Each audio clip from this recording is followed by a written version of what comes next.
Start streaming. Twitch failed to connect the stream. Looks like YouTube is connected though, and looks like both are connected. Maybe? Maybe. Maybe?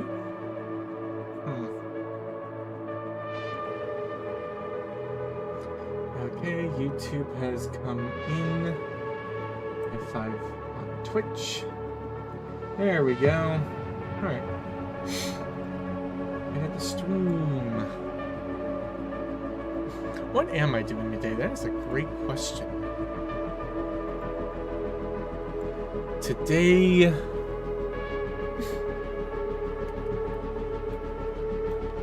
level transition and streaming. Yeah. Okay. Clap it back into your corner.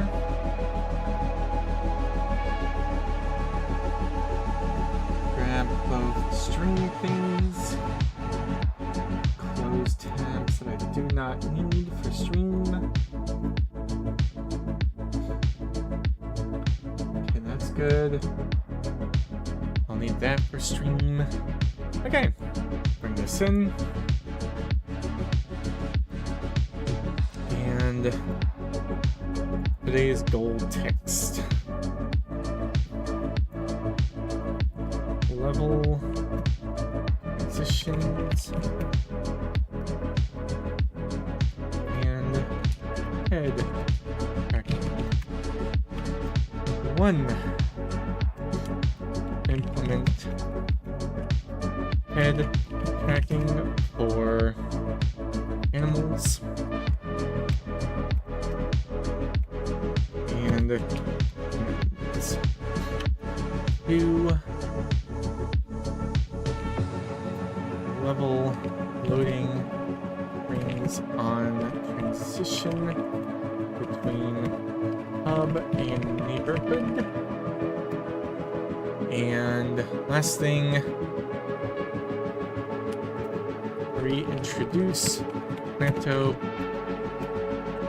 mechanic.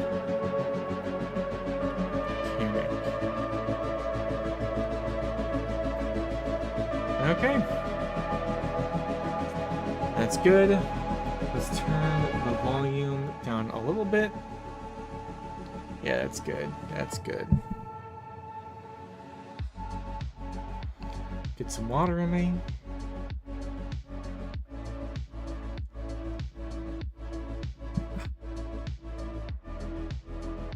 Ah, water is good.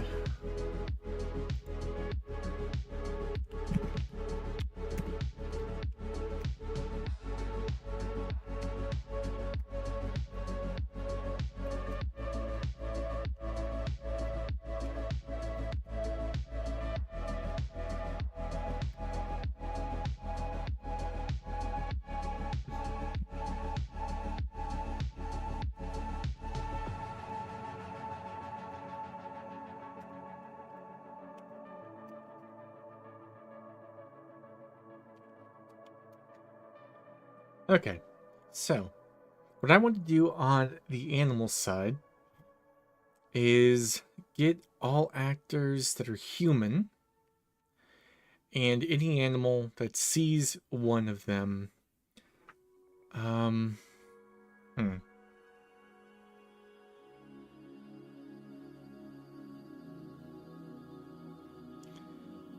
Sees one of them. They look at them when they're within range. Now,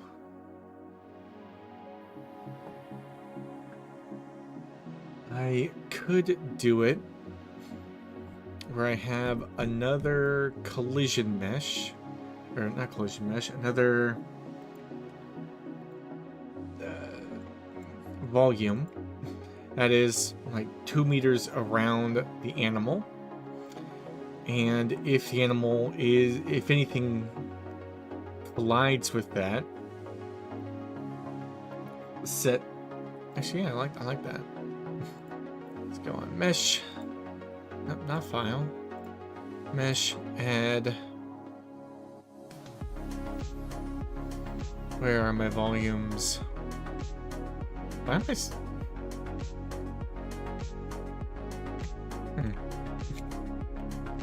Trigger. Huh. Is there... the hell?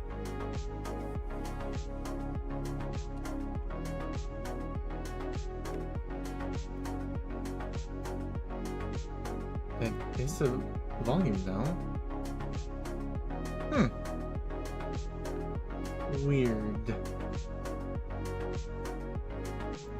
Oh, wrong button. Back to there. Add. I'm looking for a... just a volume. Not a... oh, collision. Okay. Sphere collision. And you're going to be... interact. Collision. Go down. And it, yep, overlaps all. And make you...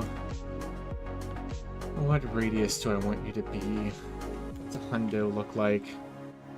Let me see what that looks like on my raccoons. Okay, that's a little big. Actually, that guy's small intentionally. Where is the player? BP raccoon character. That honestly looks a little small. Probably fake ones. At least for the demo, the game world is small enough that on most computers it'll load in before the player's even moved. But it makes sense to implement some sort of delay before just popping a player back into the game world, because once the rest of the world is in there, I am going to want a delay. So put a delay in now, and it'll be there when I need it later. Now that's 1 meter. Let's go with 2 meters. See what that looks like on the player character. That's getting there. Actually, yeah, that feels almost perfect. So instead of that, we keep raccoon character.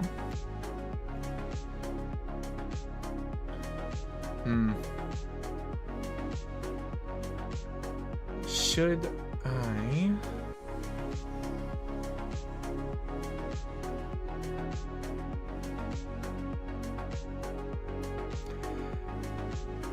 should probably do checking for overlaps in the tick. So, custom event.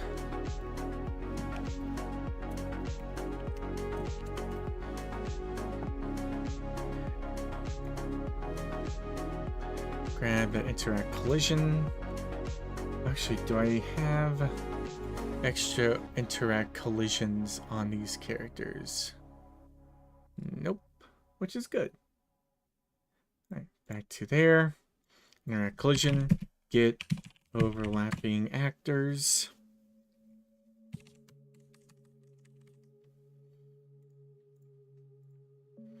Promote to variable.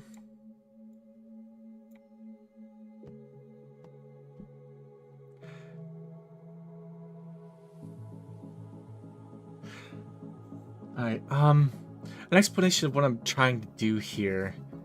I would like the animals' heads to turn towards human actors that come in range. And to do that, either on the animation update in the animation blueprint, or on something like the tick of the of the animals themselves, I need to get a list of characters around the players, around the animals. I'm not sure if the animation update is better to have it and call the overlap within the animation blueprint, or just do the animation overlap on... Oh, you know, the animation overlap on the tick. Because the tick is going to fire every frame. What I could do instead of the tick, and instead of that custom event, just go there, add event on component begin overlap and end overlap, and as things overlap and cease overlapping, add and remove them from the list of actors.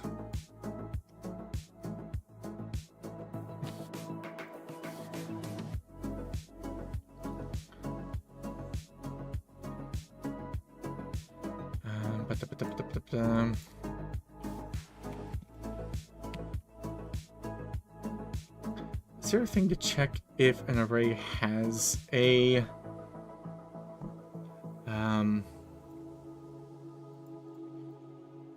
add unique append? Yep, contains their actor. This will be if it does not contain, then add.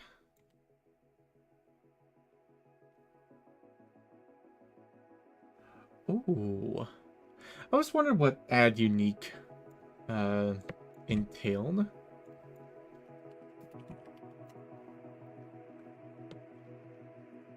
It's never rose to the level of me being curious enough to Google it. Right. Then the end overlap, is there a remove unique? Oh no, it's just remove item. That makes sense.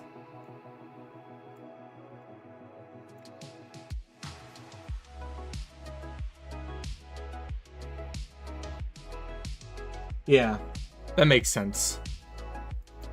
And God knows Unreal's default's probably a lot more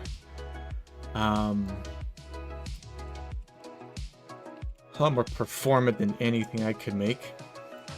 So there's that too there. And that should mean that I now have an updating list of actors around the character.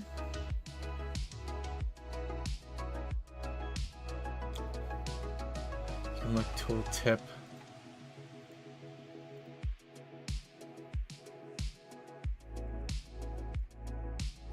Oh, right. It's, what? Alt? Oh, no. Alt just removes all the detail.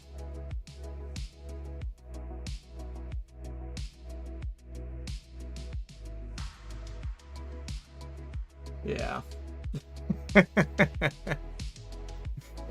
I love Unreal, but my God, the official, what's what I'm looking for? Documentation is so bad. Oh, on that note, I need to advertise I'm actually streaming. So the thing that I need to get used to is just constantly advertising on whatever I have.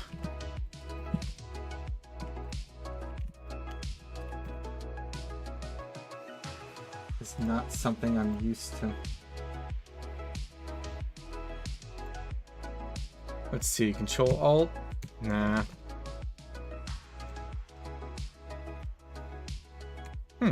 Holding Alt removes all the detail. There might be some setting in the project settings that I have reversed for that. Anyway, that compiles nicely. I advertised on Blue Sky. Let's go advertise on Facebook.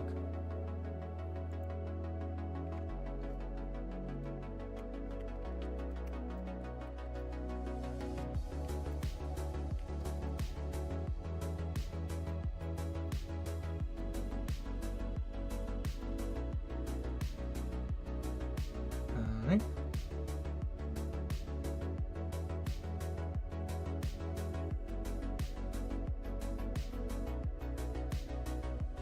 Alright. That's good.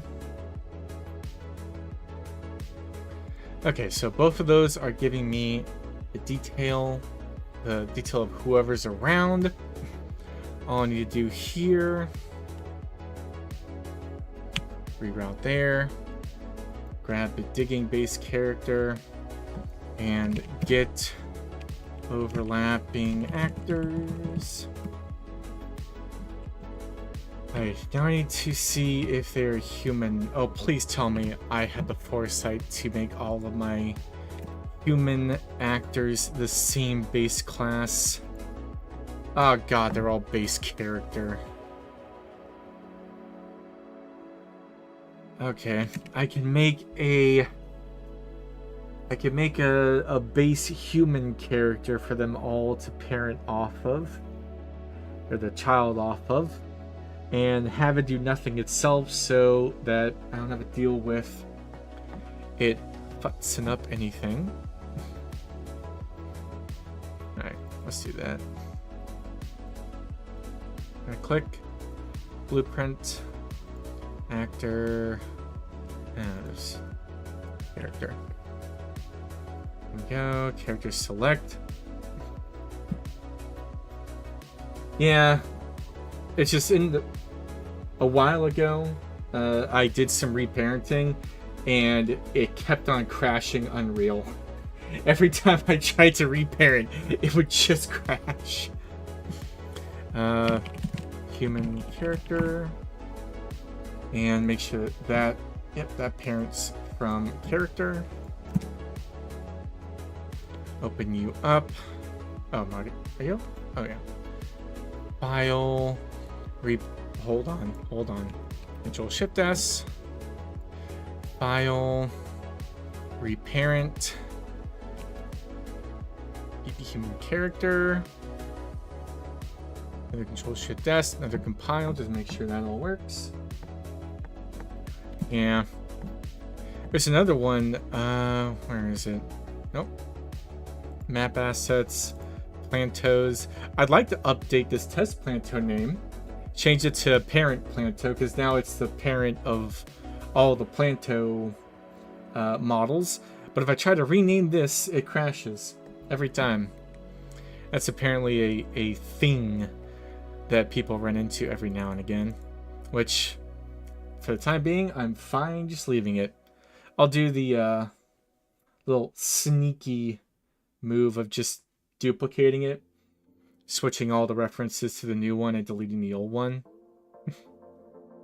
Yeah. Okay, before I do that example for you, because it is kind of fun watching it die each time, switch that over to human character. Control Shift S. Okay. Back to Plantos. Rename this to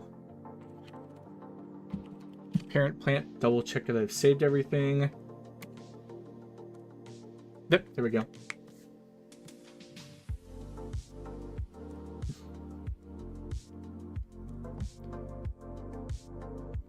I tried to rename an actor with several children. I have learned nature of my sin and will not repeat this horrid, depraved act.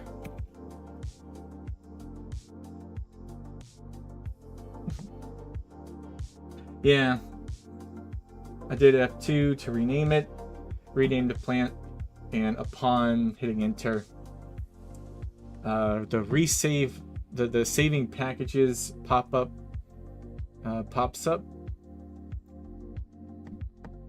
and I've googled it. It's apparently a normal enough thing that other people are like, yeah, it's just a bug, it just happens. I'd rather it didn't, but for now, test plant stays. Maybe after the demo is out, I'll worry about that. Anyway, try the resave all on folder. Plantos. Right click. Resave all. Huh. I did not, Alright, and we'll try it now. Plant. Oh my god. Thank you, good sir. Or ma'am. Or anything of a technicolor rainbow in between. Interesting. I'm really curious what the hell happened there. Huh. I'm guessing a resave. Because when I did resave, it went through each and every file. Oh.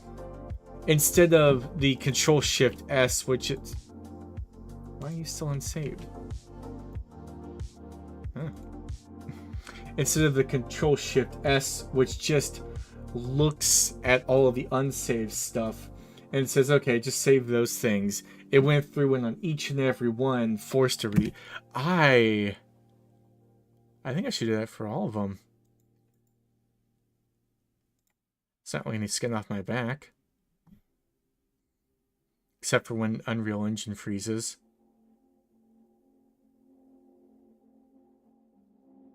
I love having a quick computer.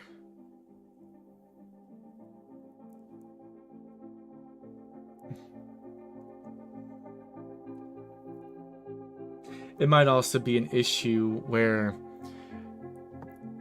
I haven't really done any version control. Every month, I just copy the entire project over into a new project and just change as many names as I can to get back to working. And I imagine that's left a lot of technical debt.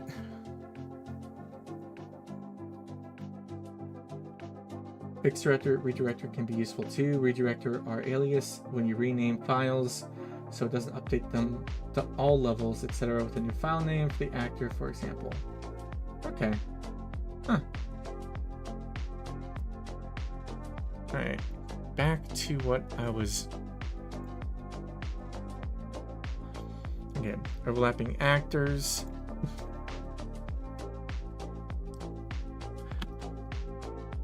Let me be a little better with this. Because all I want is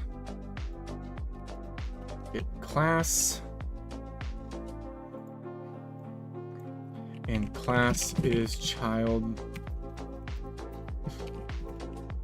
When I learned of this, oh, well, maybe at the end of this sprint, I will. What's the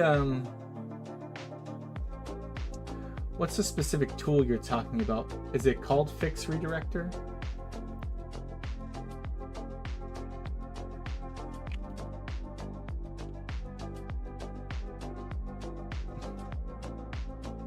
Oh. So let me right click.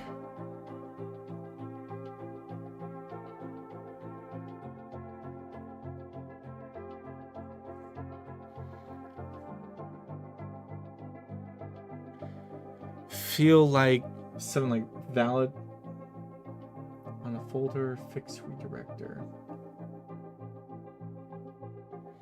I'm not. Oh, update redirector references.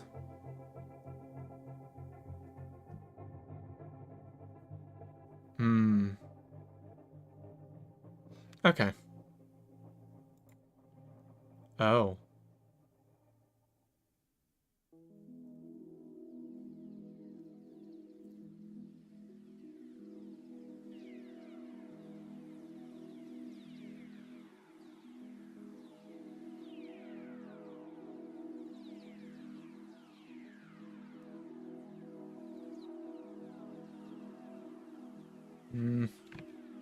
Makes me mildly uncomfortable.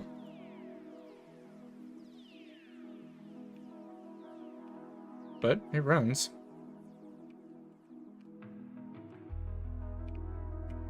Wait, why did that...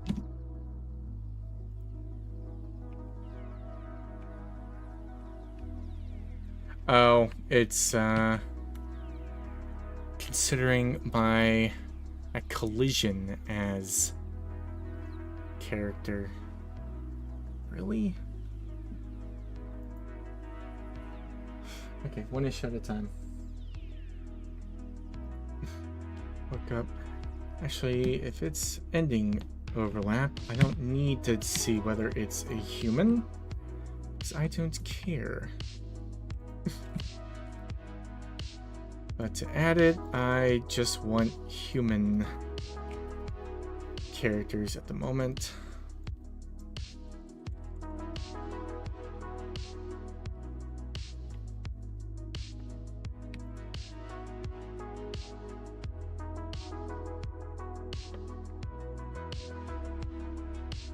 Oh, right. But if I cast on everything that I overlap with, that creates a hard reference. I've heard that you want to avoid casting as much as possible.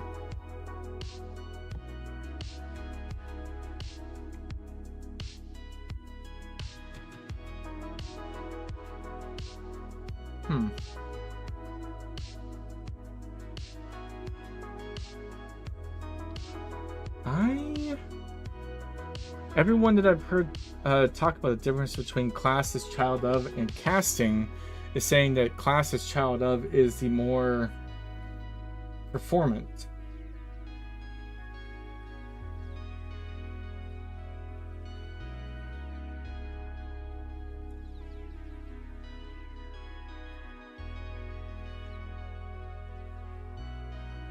Save, right click on file, and check the menu option that shows size.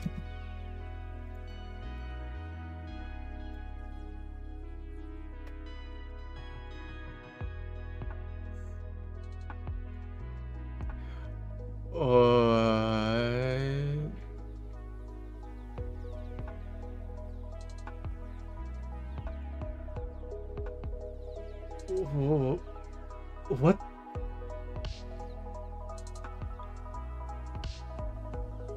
What am I looking at here?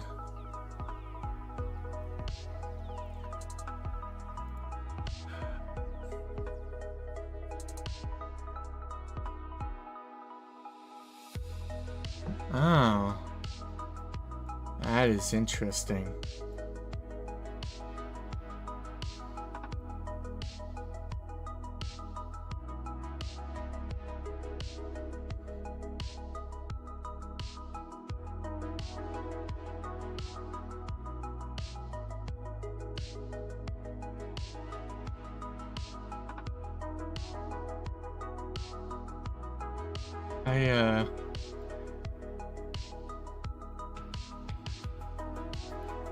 Yes, give me I have to just digest this menu for a second. So, for instance, on the very top, when I load in a BP garden plot, I load in 740 megabytes of stuff, and when I load that, it also loads a reference to raccoon character, baby raccoon. I mean, basically every item. No, just the actors. I don't see the Plantos in here. That's over here. Oh my god.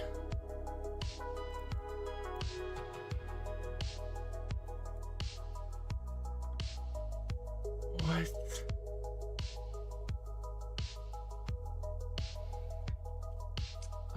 I have a data table, but I don't use it.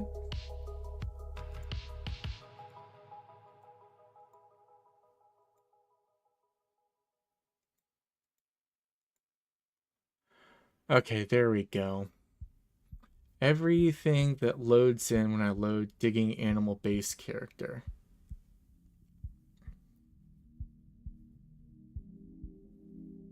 Woof. Okay, that's not what I'm interested in. What I'm interested in is getting every child of the BP human character class added to the overlapping actors array when they overlap. And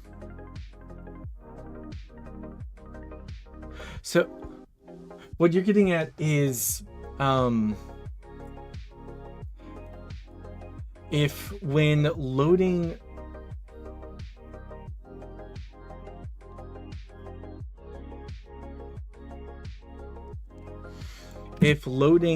digging animal base character already loads in the BP animal control base, which I see it here, then the cast doesn't add any doesn't load it in again because it's already loaded in. Is that what you're trying to get across to me?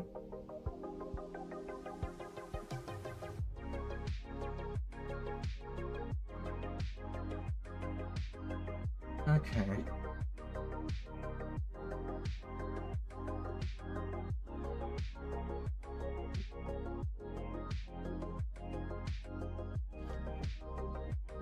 So if the item I'm looking to see if it is a child of or trying to cast to is in this, well, I'm now just noticing that you can't actually see the entire screen. What the hell?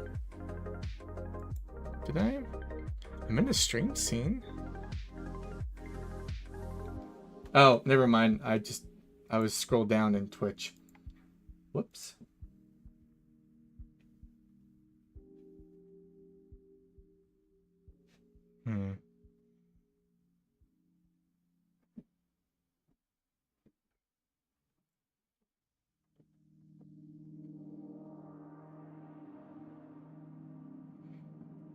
I think off stream I need to take a good long look at this size map and what it can tell me, because it feels like there's a lot of information here and I should really take the time to it's like this digging animal base character, why does it have a reference to the vehicle? Like, it's because it has a reference to the animal control car. And it does that because it has a reference to the test game instance. It has that reference because it has reference to the baby raccoon, which is a direct child of the digging animal. Yeah, the references were something that I knew of before. Now see, this is a lot closer to what I expect. You know, obviously a digging animal character has all these references because I reference them directly. But back to that size map. You slap you up there as well. Digging animal character goes to garden plot. Increase depths top left. Okay.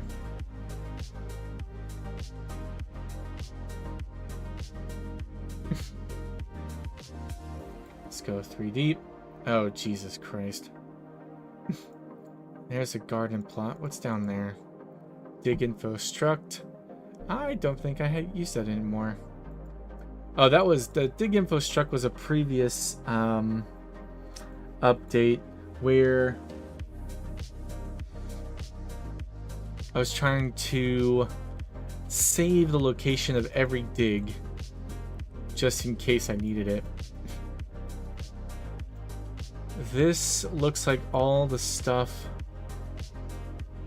that loads up digging animal base character. Why does Homelot do that?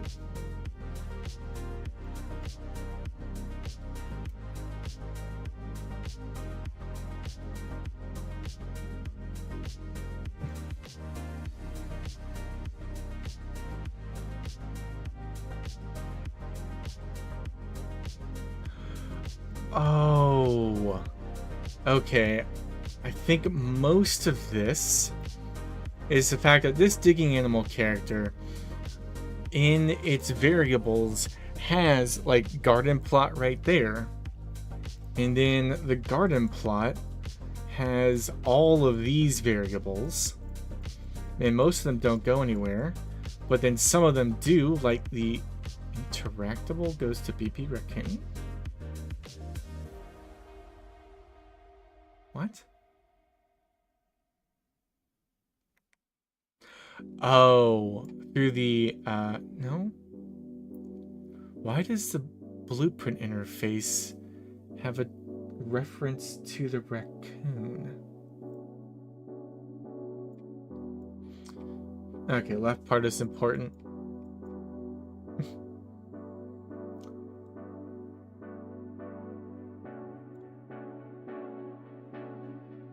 Let me get back to digging animal-based character.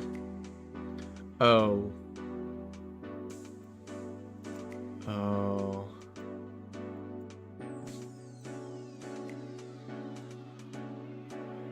Okay, so anything to the left is... Okay. Okay.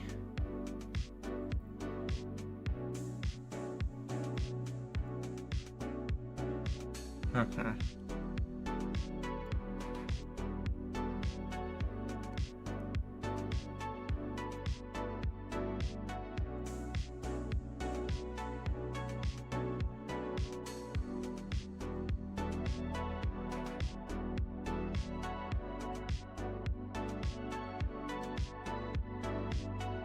If you wanted to disconnect it references, you can use an interface. Yeah, so instead of home lot referencing, well,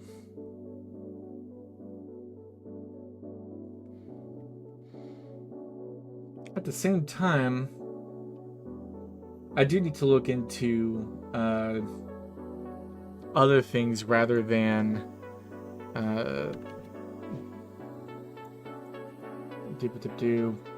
yeah, I need to see what the benefits of class, soft object, and soft class references are. Because right now, everything is a hard reference. But there'll be time for that later.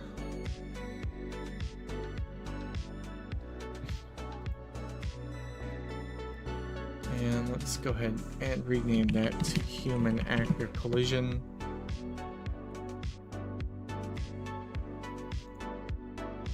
Custom.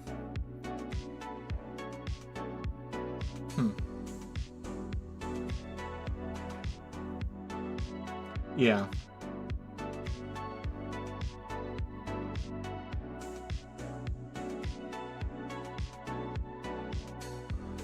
All I'm looking for is... Where the hell is the human...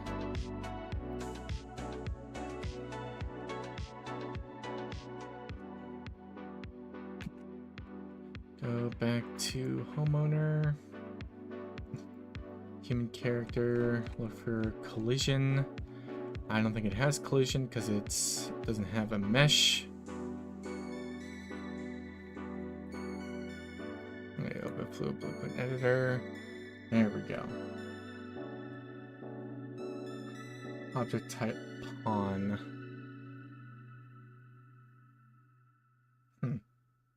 Okay. So this should only overlap pawns.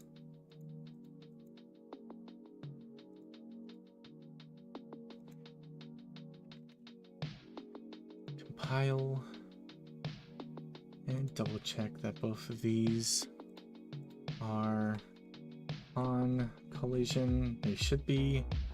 They is. Okay. Double check that. Okay, good. That was a bit. You change that to human character array.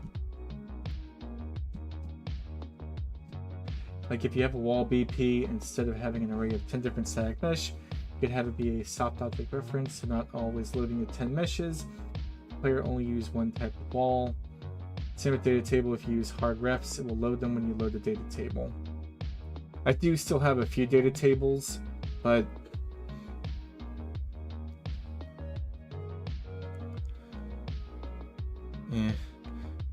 there will come a time where one of my updates will be just entirely devoted to performance and optimization.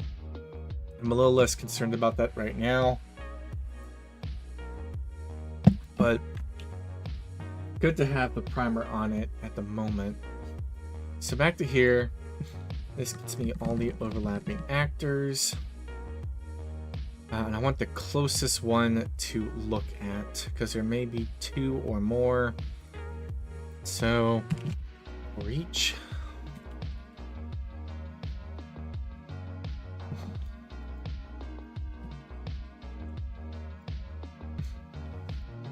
Get actor location. Do I have a location there? I do not. Did I really not?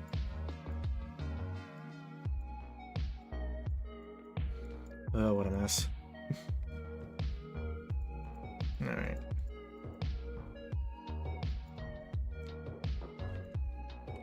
Get actor location.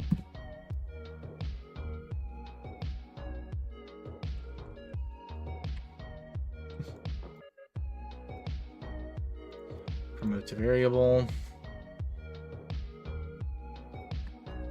Actor location. Pop it up there.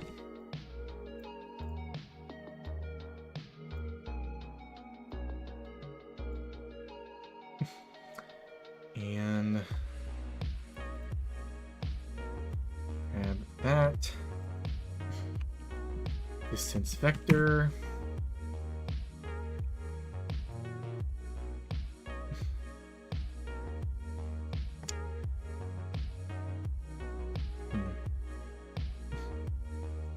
To variable.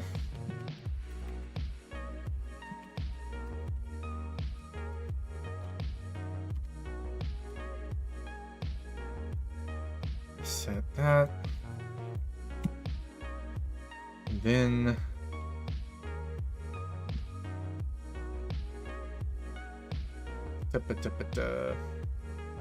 oh, wait. Nope. I also need to set that to... I'm looking to make sure that the one that I set is less than what it is. So set that to something very large. So go there. And less than that.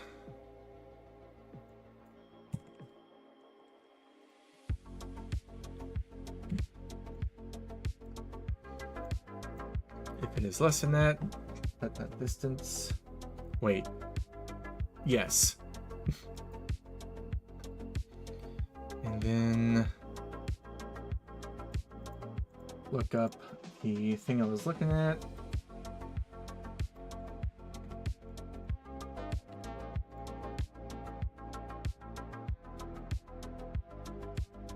Get socket location.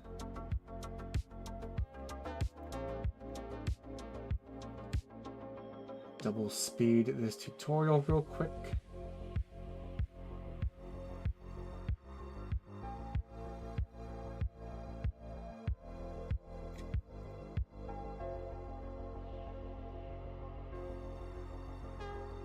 Okay.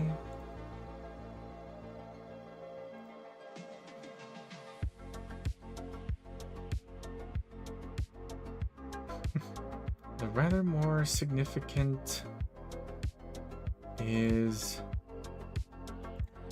promote that to variable, slap you down there, closest human, all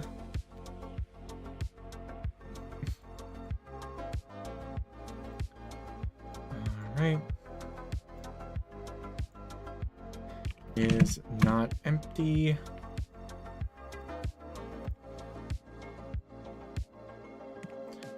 much there.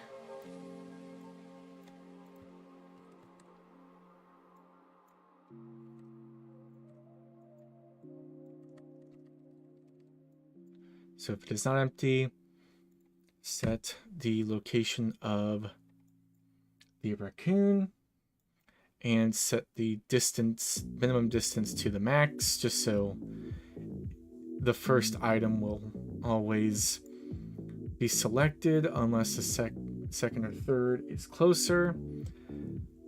Human actor distance less equals to there, and set closest human. Okay, and once that's complete, then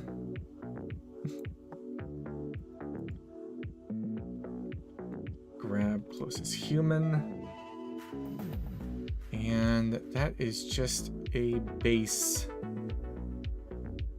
Shit.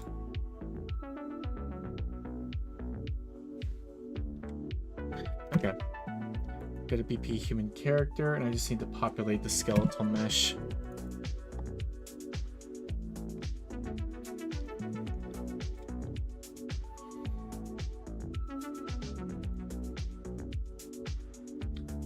Character, that goes there.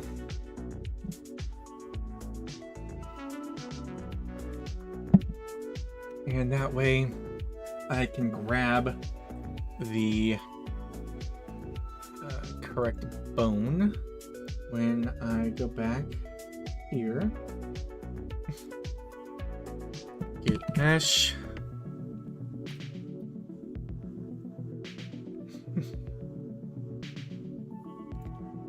Get socket location. In socket name is head. Promote to variable. Look at location. I'm just following a Gorka Games tutorial for this. Reroute and plug you in there.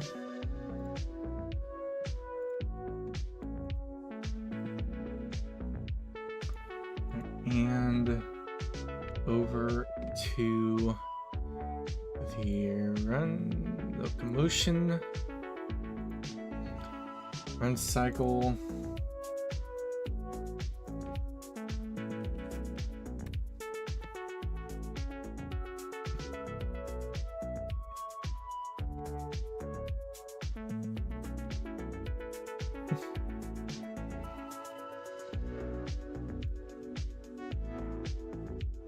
Local to component. And then component to local. Skip through. Okay. Click that. Bone to modify. Oh god. Head.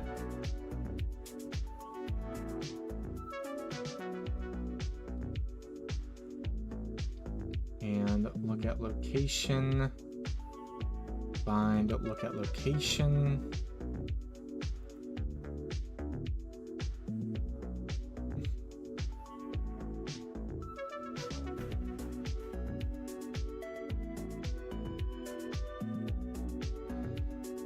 Okay.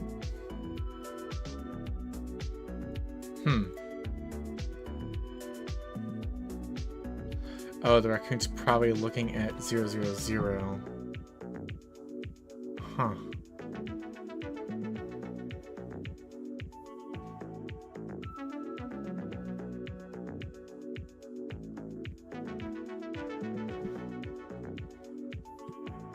Okay.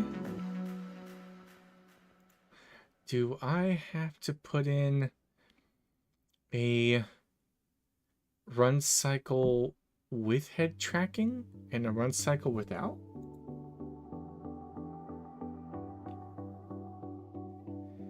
I shouldn't have to.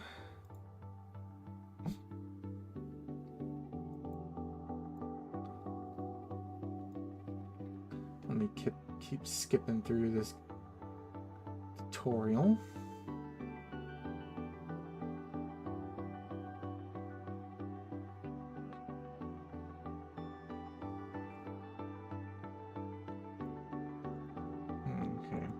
before I do anything else. Plant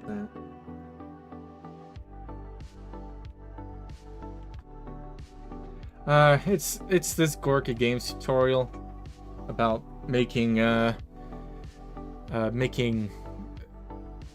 changing the animation to make the head look at a target. Let's see what it does.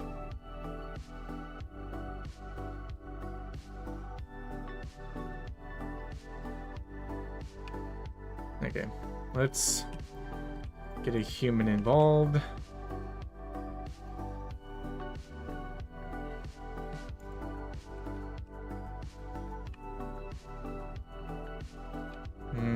Nothing.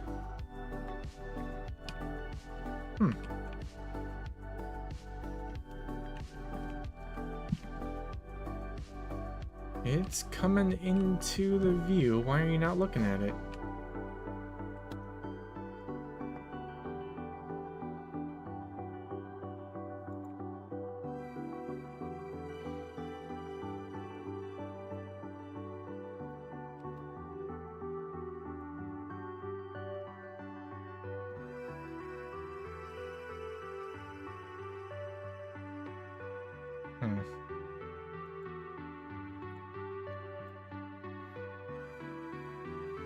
And the head is also...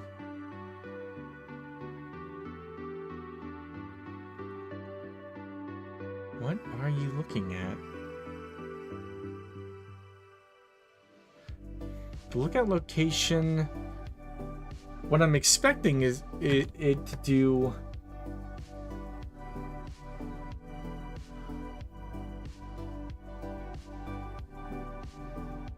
Well, it's just I'm expecting it to be looking at a wrong place at start, but it's looking at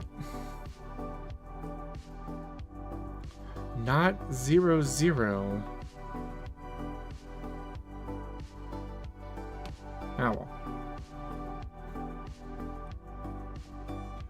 Oh, that's good. That's good.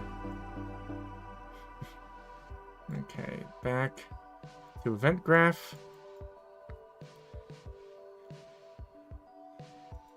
New float called alpha. Look at. Make you a float. Alpha look at 0. Move these back. Do that. Alpha look at 1. Then go back to run cycle. Pop that in there.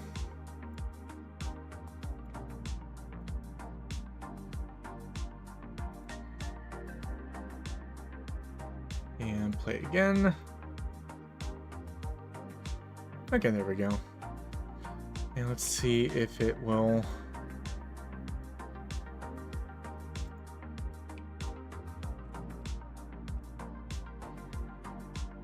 Oh. Apparently I also need to do some work patching up that apparent hole in the ground. But concerningly, it is not actually looking at 0 or at the head. It's looking like down. Yeah, it's looking down and away. Like exactly opposite. That just should have set code of the vector. For the closest human, I get its mesh, I get its socket for the head, that location, and look at location. And that's the thing that I pass into the look at. That just supposes that the bone is actually...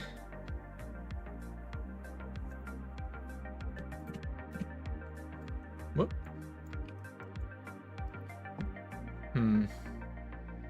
Oh, it's exactly opposite. The Y should be forward? What does it look like on Quinn? Skeleton. Head. Hand. Neck, head. Whoop.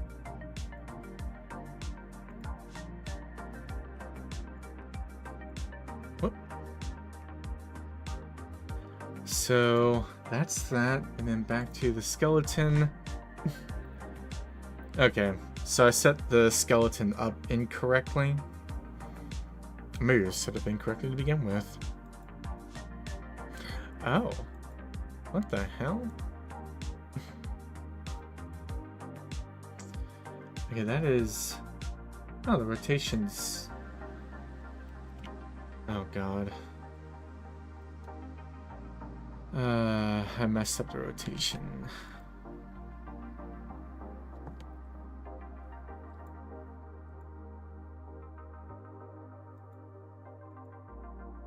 Yeah, all those are uniform, and I get to the head, and it's something else entirely.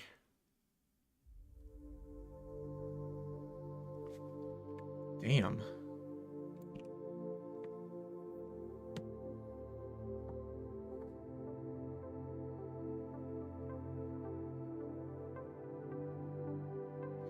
I could rotate the vector.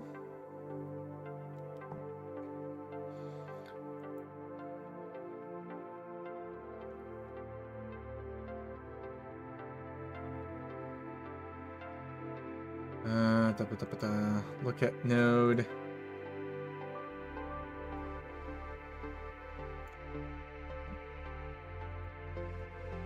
Oh, the look up axis for the skeleton is X. Look up axis is set to Y there.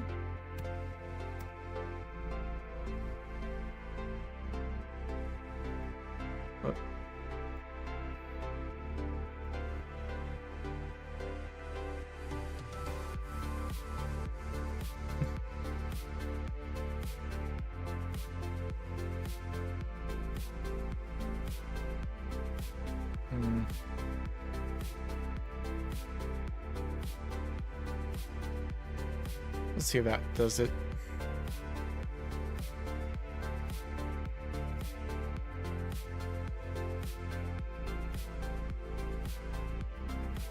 Dig a few times to get the guy angry at me. Oh. Well, it's broken in a different way now.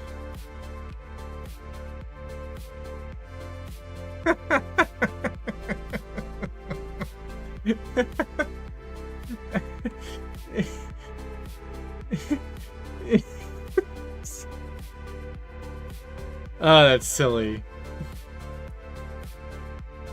Okay, thankfully I have some broken code here that I can use.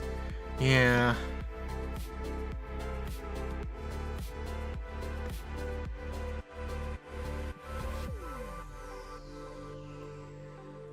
What if I did that? I just kept on futzing with settings.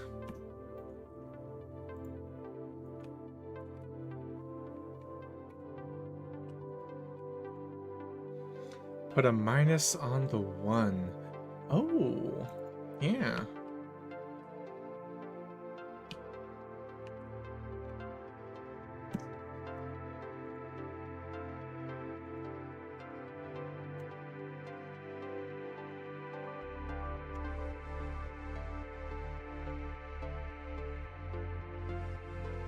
Compile. And back to there.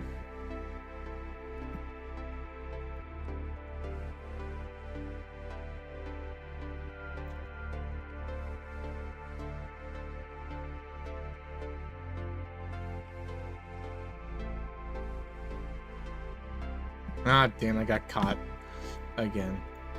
You know what? Let me just... Characters, animal control. Animal control car. Let's use this to spit out human characters as I need them. Target home lot. Where is that it? That one. Okay.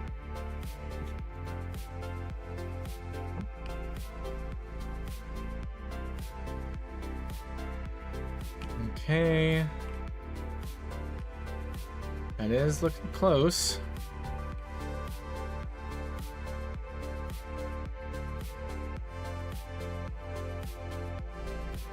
Yeah. It's not looking up, though. Oh, we're getting closer.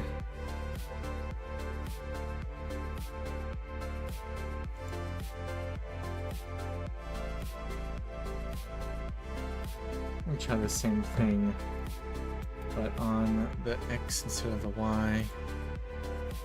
Because X is up for the raccoon. The raccoon. Also, really need to figure out what the hell is going. Oh, there we go. We're looking at heads now. Like a mad person. Oh wait, no we're not.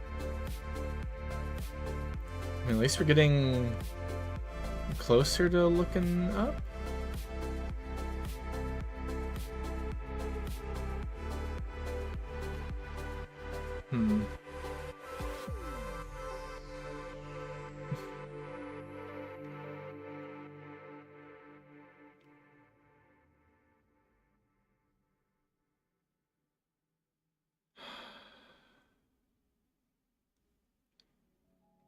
I want to know is what the hell did I do to put an 82-degree turn on the Z? Like,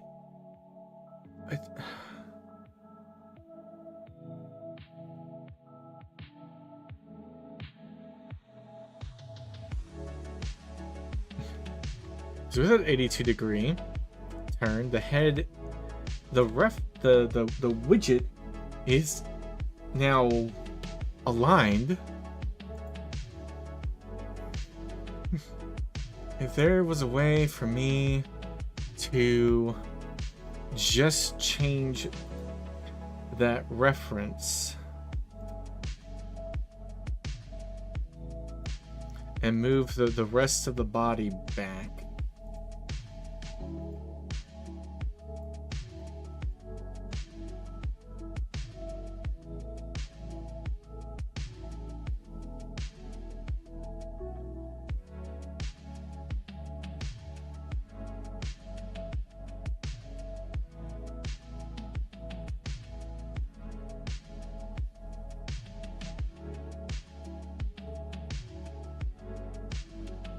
Huh. Basically, every one of these controls is really twisted.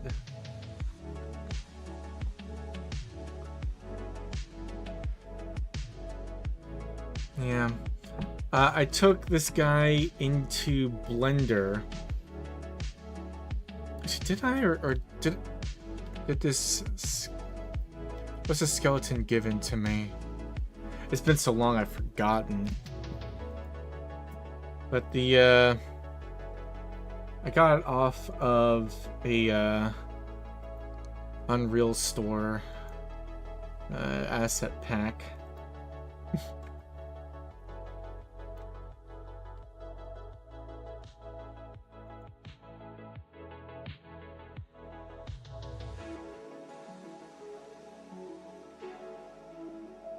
Now, on the look at node. What are the values? There is a look at clamp. Yeah, and I set that to 55. And that's the...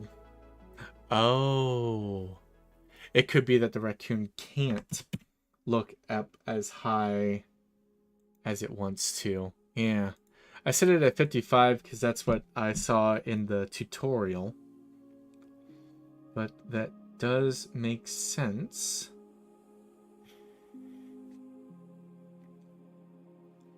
Let's try that. We'll shift S and play. Oh. Wow. Yeah.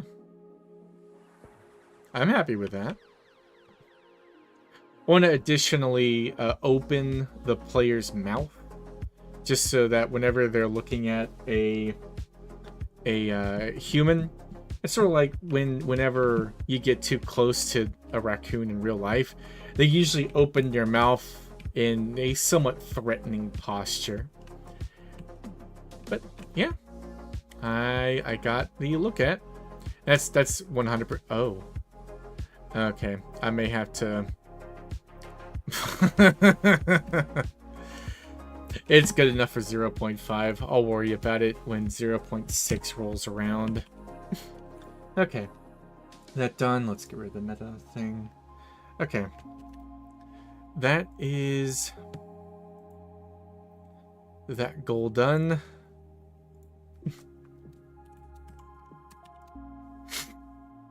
Oh, head tracking for humans. Do I really care about that? No.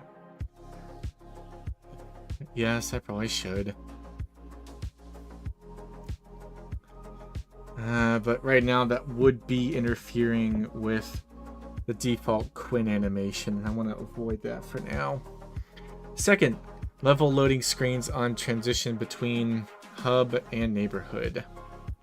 And I just canceled the changes I made there. Tilde, tilde, tilde. Not tilde, squiggly? What is... whatever. Okay, back to here. This will be in the level blueprint. Whoop.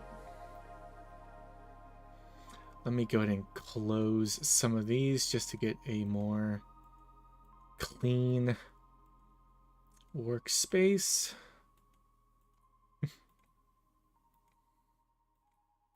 Actually, I don't need any of them for now. Open level blueprint. And oh boy, this is... I need to redo every line of this code in here. It was, I think, version 0.2. I started this project knowing nothing about game development.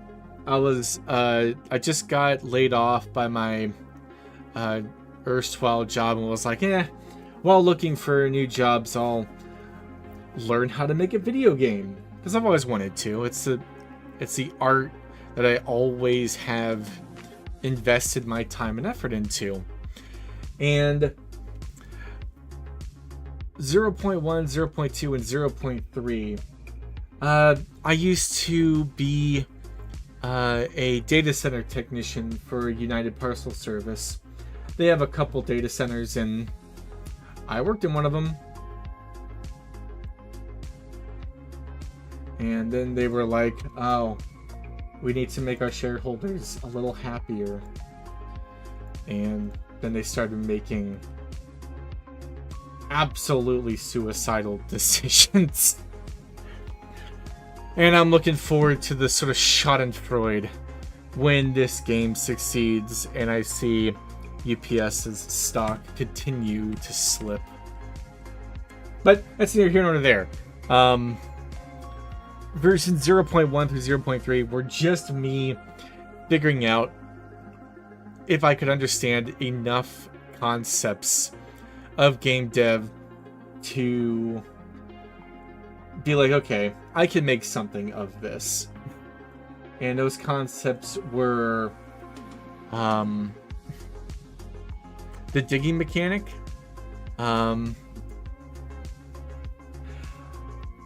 I have a bachelor's degree in computer science, and during that program I did quite a bit of coding, but I never felt like I was a good developer. Like, if Unreal Engine had me doing basic C++, I know Python, Python I'm probably more comfortable with than most other languages. It's that I know how to develop in basically any of the modern languages. C++, Java, Python. I could even dip my toes into C# if you paid me well enough. But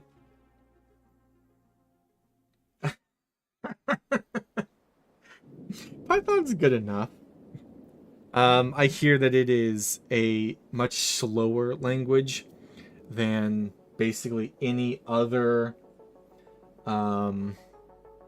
language you can work with.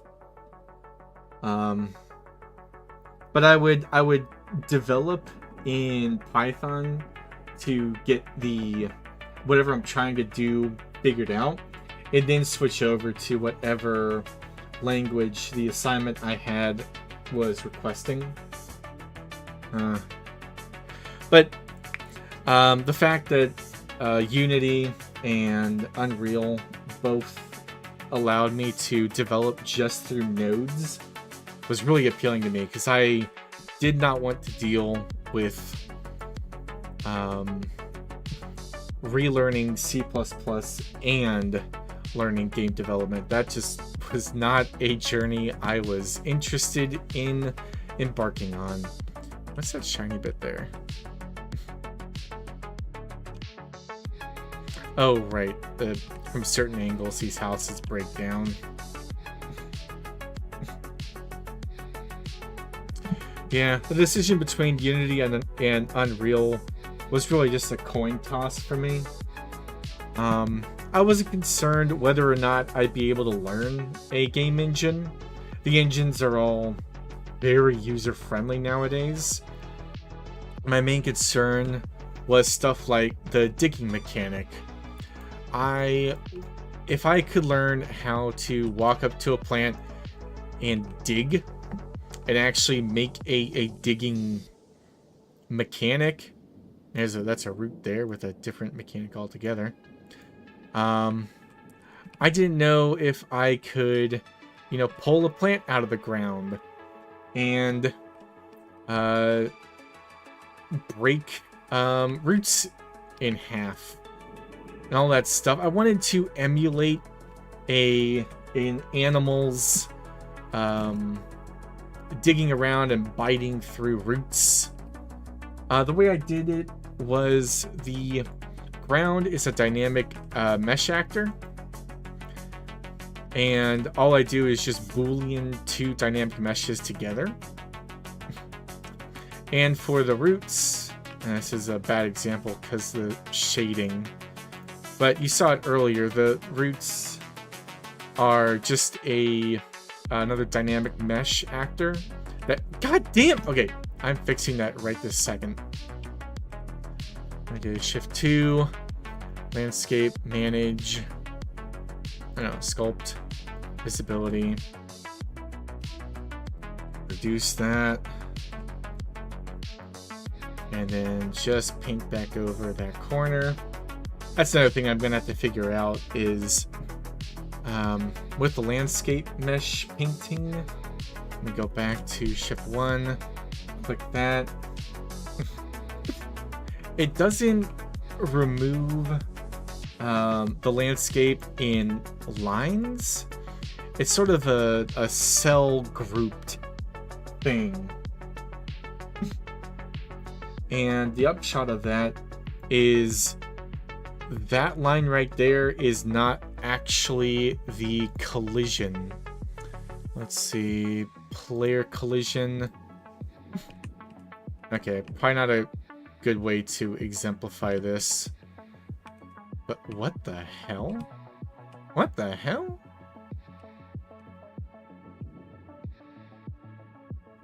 What on earth? Okay.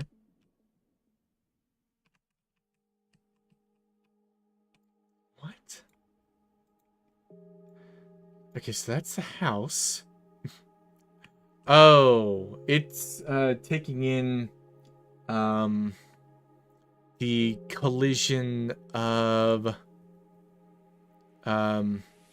the collisions I have around the houses. Let me go lit. All of these volumes, when I put in player collision, it counts those as collision. I'm looking for... I doubt I'll be able to find it. But the collision doesn't line up perfectly with where I cut the landscape. And so the landscape will show... God damn it, where is it? It'll show that line where I've cut. And you'd think that the collision for the landscape is right on those lines, but it isn't. Like, I go to play now. Oh, it's back. Whatever. Go to play, and if I just curl up against this, I should find a line at some point where I just fall through. And of course, now I'm trying to find an example for it. I'm not going to find one. Whatever. But it's just I have to figure out how to make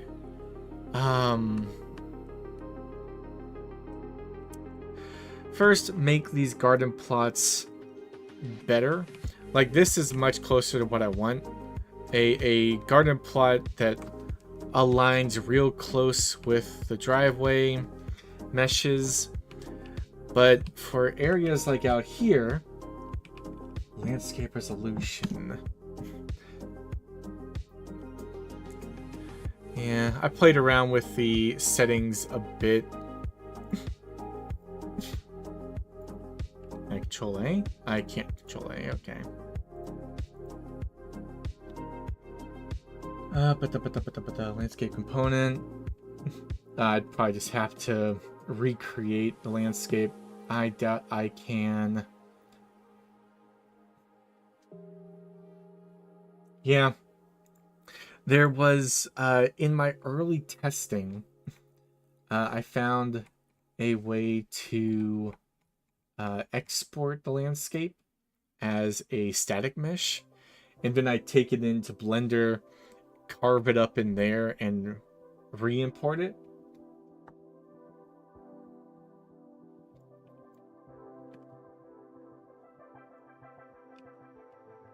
I'd really rather you not ask ChatGPT. But then after I did it the first time, I forgot how to do it. But it's just a Google. Oh, it worked. It's just... I took, like... Jesus Christ, Kai Cenat has 77,000 people listening to him. That's gross. It worked. That was around December, and by that point I had filled out the entire neighborhood. I was doing landscaping and actually getting the contours to match my reference material. I had imported a road asset, several house assets, and it was January when I went back to start figuring out how to make the digging work. And I realized that all of that work I was doing had made it so that every time I redid testing, I had to wait like 3 seconds for the game to load in all of the assets. And so I just went, okay, I'm not touching the landscape. It's going to be a flat plane that I'm just going to work on the basics for. If you go to my YouTube, you can, or the Morning Bean Media Blue Sky links in my About, you can see my progress on this. I think the first one I did was like February. Version 0.2 was 3 months ago. That's about right. But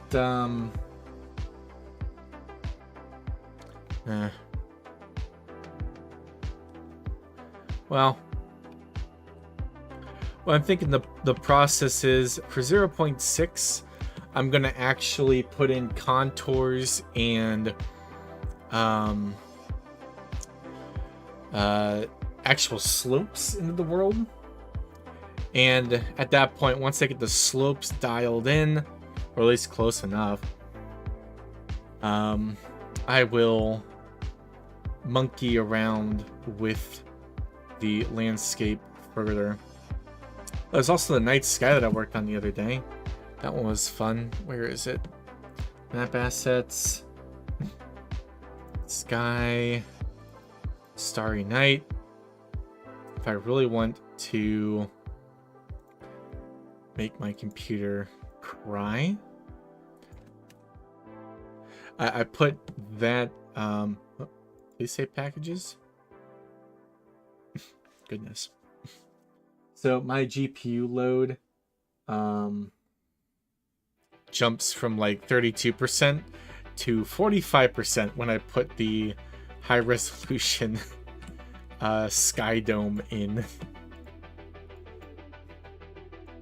I'd go through a few of them before finding one that looked good. Actually, which one is the good one? That's 4K. And what are you? Oh yeah, that's the big one. Definitely looks better. Alright, where was I? What was my next goal? Level loading screens on transition between hub and neighborhood. Okay. So, a lot of technical debt in here that I'm going to have to scrub. One of the last things I'm going to work on in this sprint is re-implementing the save game system with all of the more detailed stuff that I have. But these begin overlaps. And that just... Wait. Transition to hub level?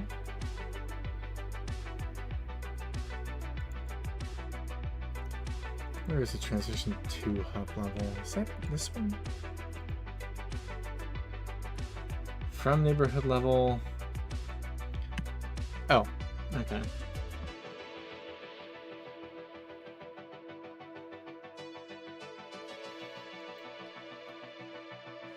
Okay.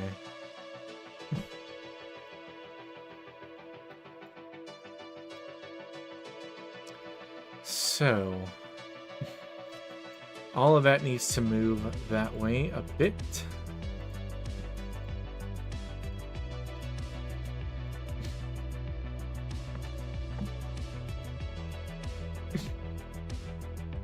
And I need to create a user widget. HUD assets. New interface, user interface. Widget. User widget.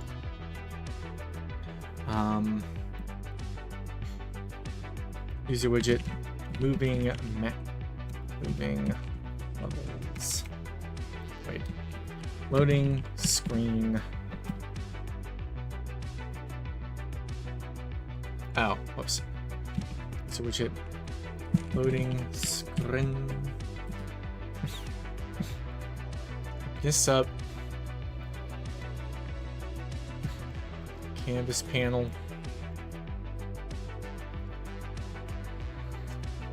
And then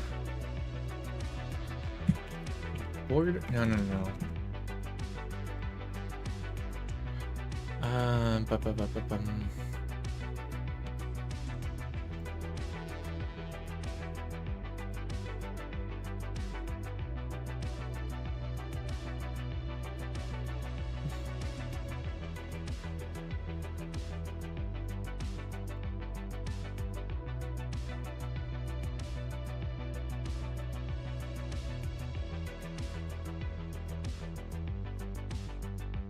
Actually, can I just take the canvas panel and just make it black? No. Image.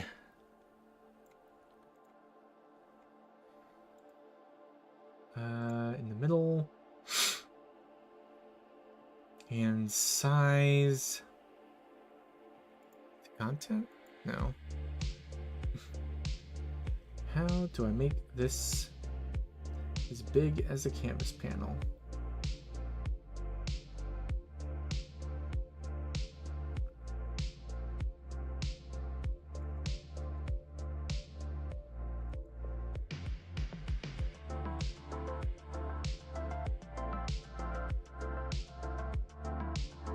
Rather not do it that way. You can with border.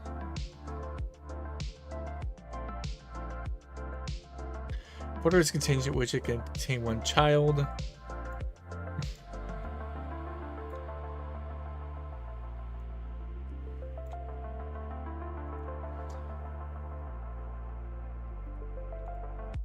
Oh.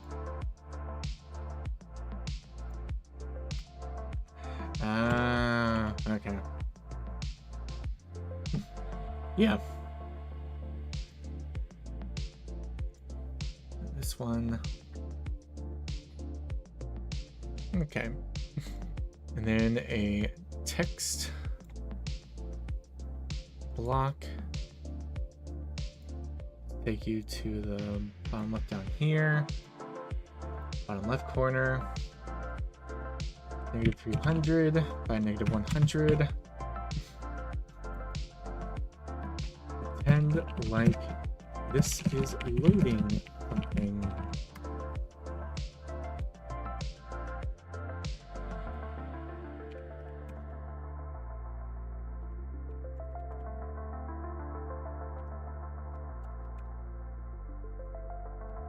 Okay. See a sliver of white on the outside.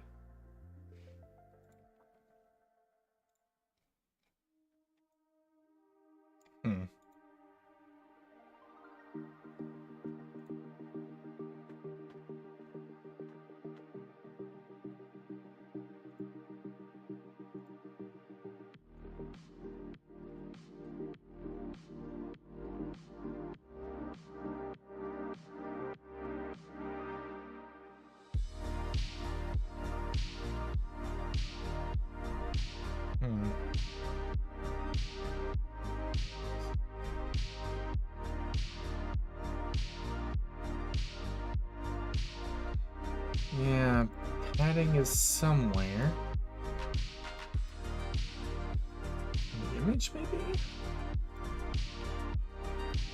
Ah, there we go. 0, 0, 0, 0. Beautiful.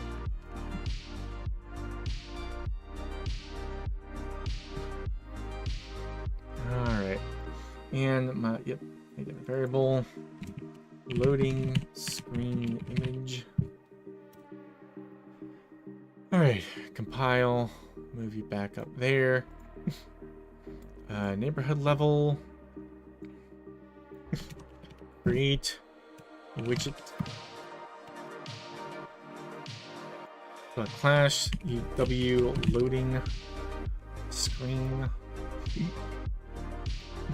Add to viewport.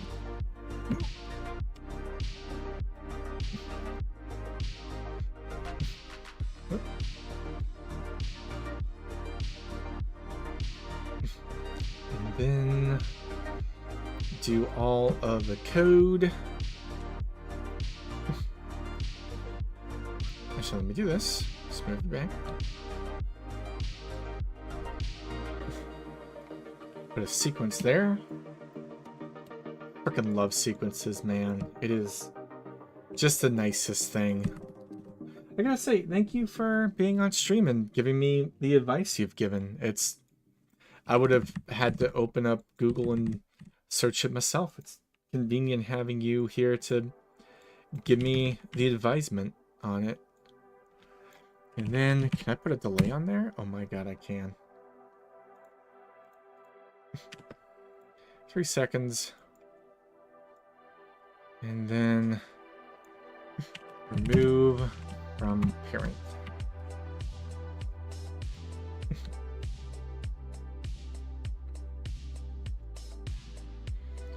Alright. I still need to lock up the player's ability to move around while this is happening, but I just want to make sure that this works first. Oh, I've never seen anything more beautiful. Let's go back.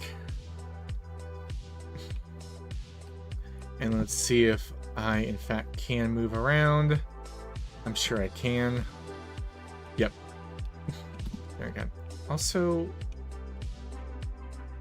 what I need to do is grab all of these and make them hidden in-game. I do not want to see these items in-game.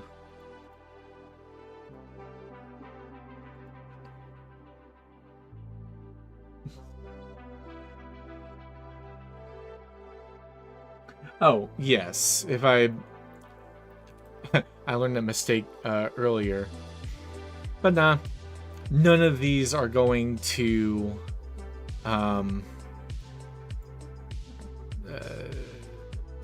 delay this 3-second delay. All I'm looking for is to make sure that this all takes place before that's over. In fact, I could probably just put that up for 1 second. All right. And let me grab those.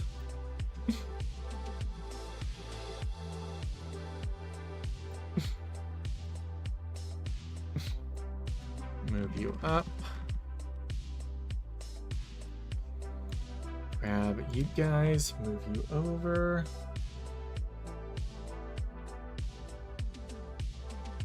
Yeah, I'm aware. I used to think that the delay would stop anything else happening. Like the guy would just sit there doing nothing for a second. But that ain't how that works.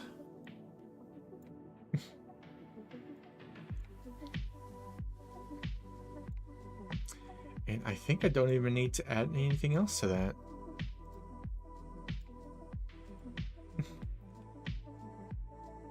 Move you over there. Move you over there. All right. Cool. I think that's another thing left. Loading screens on transition between hub and neighborhood.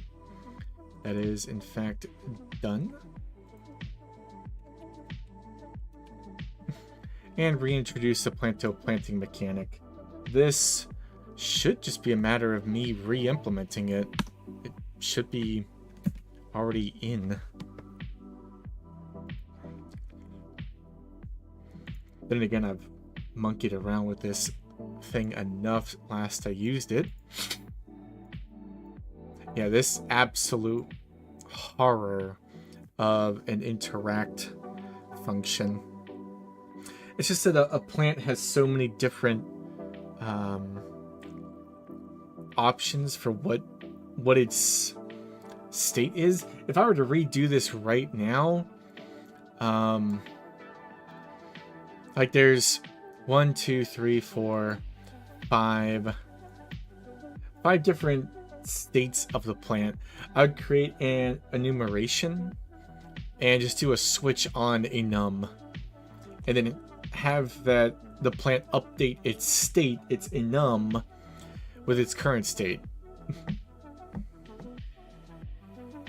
Wait, why is digging there? That's a interacting player thing. Oh god.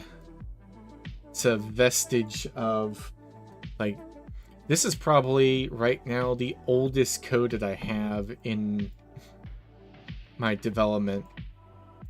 Because, like, the very first thing I futzed with was to make sure that the plant digging was a thing. I wanted to be able to dig around a garden plot, and I wanted to have the plant, once it was free, have physics enabled.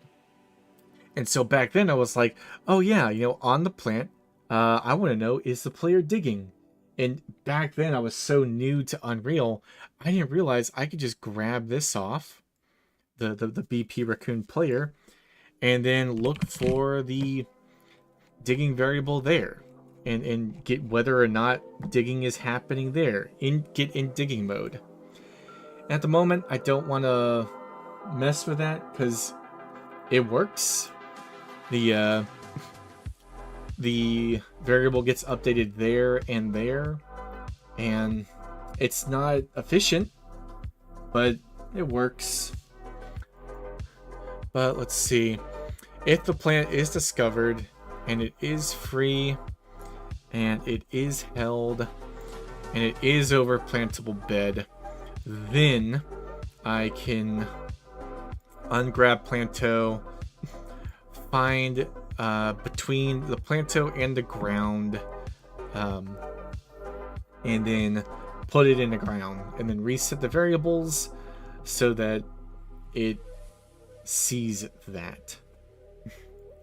So what I do is re-implement this is over plantable bed. And that is over here. That's a transition. What I want is another volume of the trigger variety. That is what was that? Visual logger filter volume. That's not what I want. Add volumes, trigger volume. Make this thing big. Rotate you. Alright, and then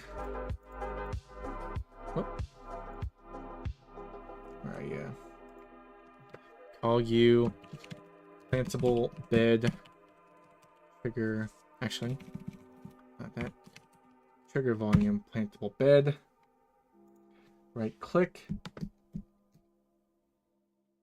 I get level? No. I got pinged. In multiplayer randomizers. Oh, yeah. Go to the neighborhood level and make a reference to TV plantable bed. Wait.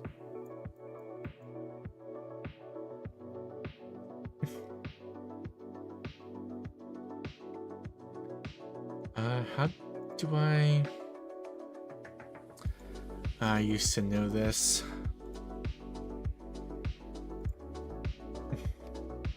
Is it all the way down here? No. Trying to make an event from this. I know I can do it because I have events in here based on overlap of override.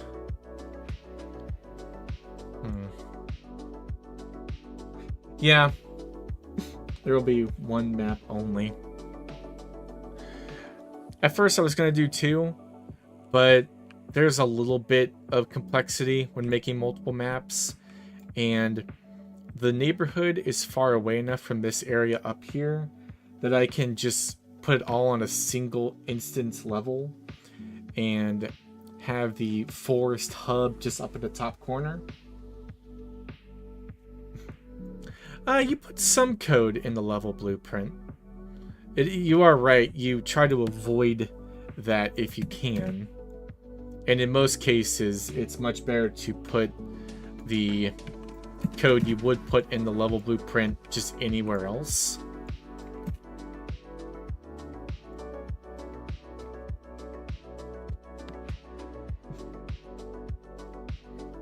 Okay, something like this trigger volume, where it'll tell me when I am over a plantable bed. Would I then...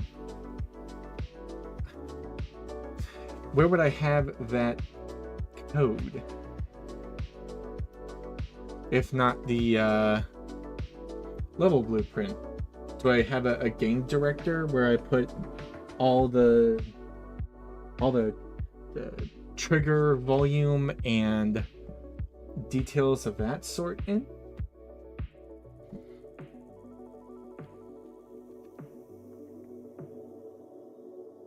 I do agree that the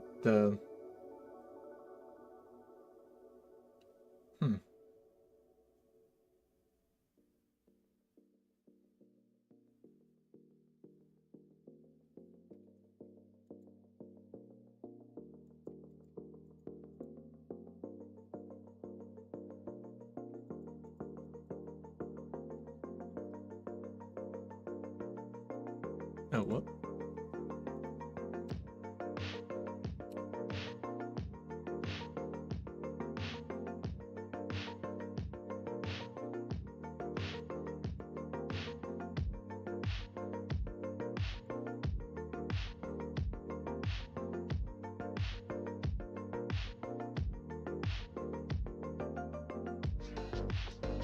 Once in the hub level, essentially the entire area will be plantable. Oh, well, that's one way of doing it. Let me go back to parent plant. And yeah, how about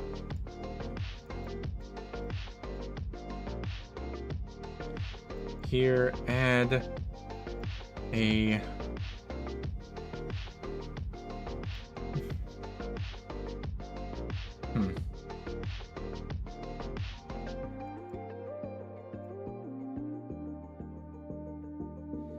yeah, might as well just set the variable whenever the player goes over.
Set is over plantable bed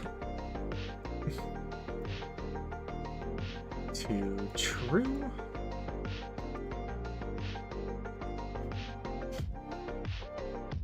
And then let's do a similar thing for here, or move to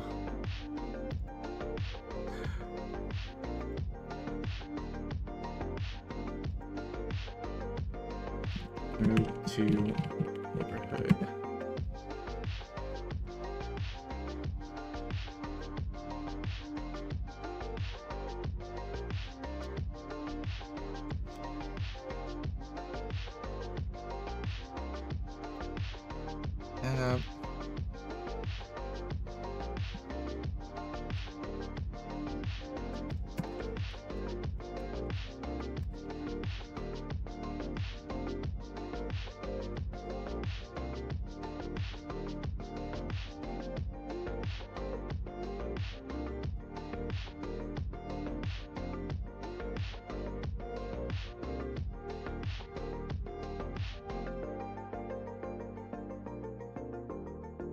That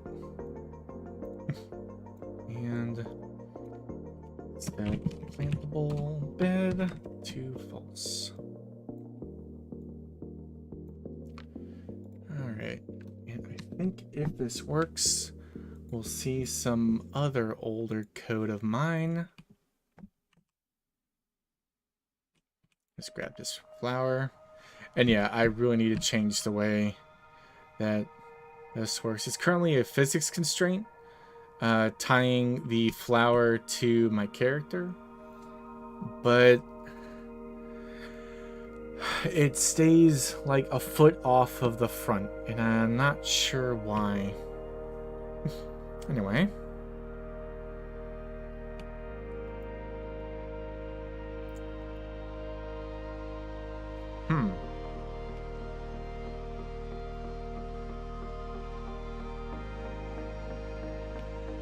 Okay. Oh, access not trying to read current Planto widget.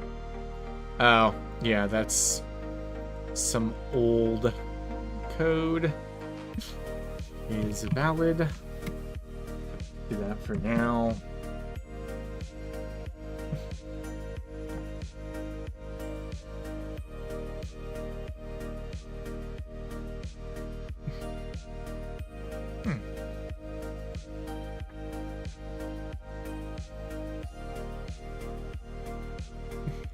So the ungrab works.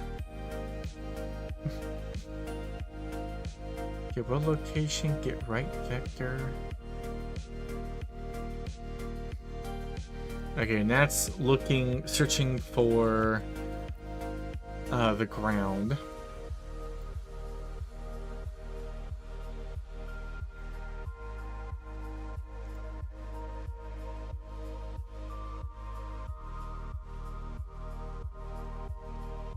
Oh, converted to validated get. Yep.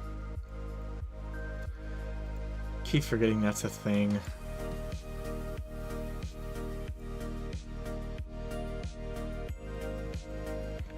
And I might as well copy that out for that one down there.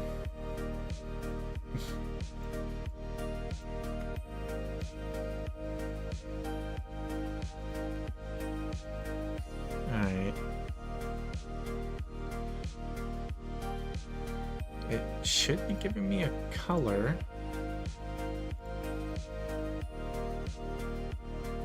Grab that again.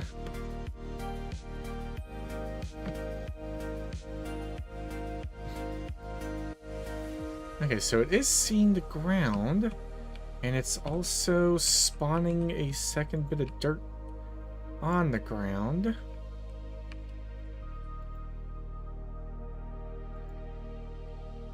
Oh, interesting.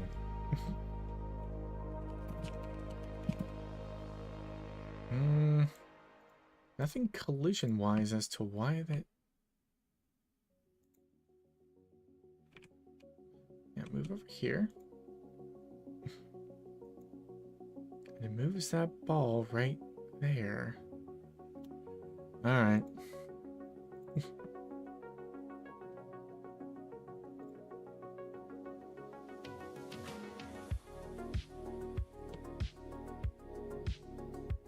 Okay, does it do that if I am just out in the world? No, only if I am...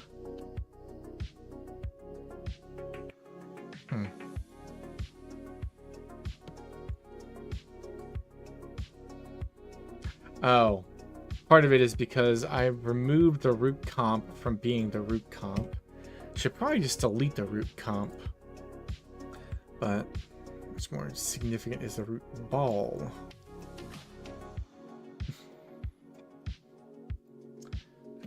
If this works, next thing I'm doing is removing the root comp, because it just continues giving me problems.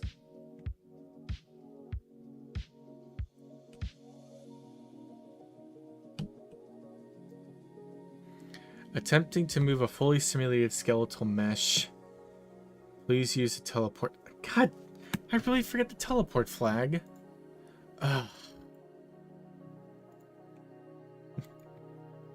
Oh, and I also removed any of the physics stuff, so it's not...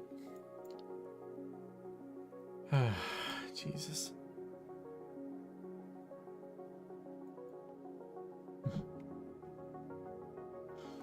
Oh, and yeah, all of these references to root comp. Need to replace them with root ball.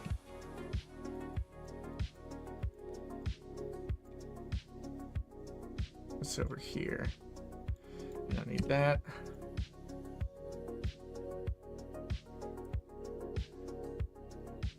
Replace root comp with root ball.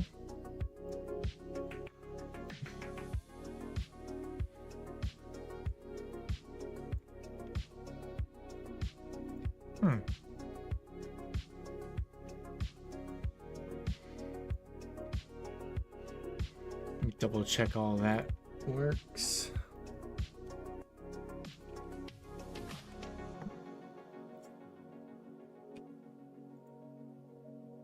I didn't actually pick up the flower. The hell? What?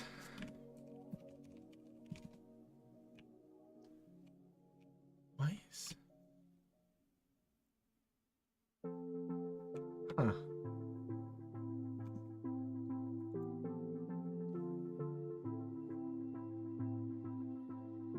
None of that should have done anything.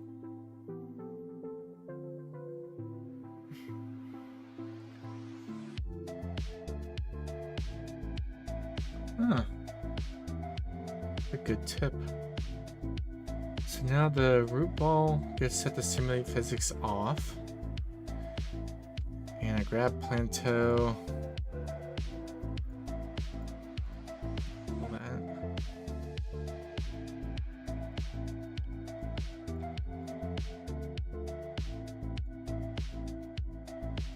Huh.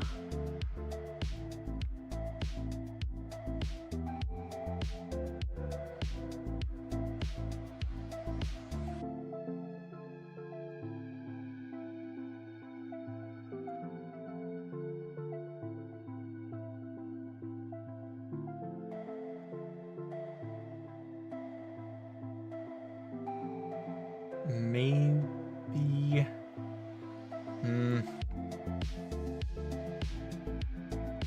Yeah. Might be that the physics is necessary. Maybe just bypass those for now.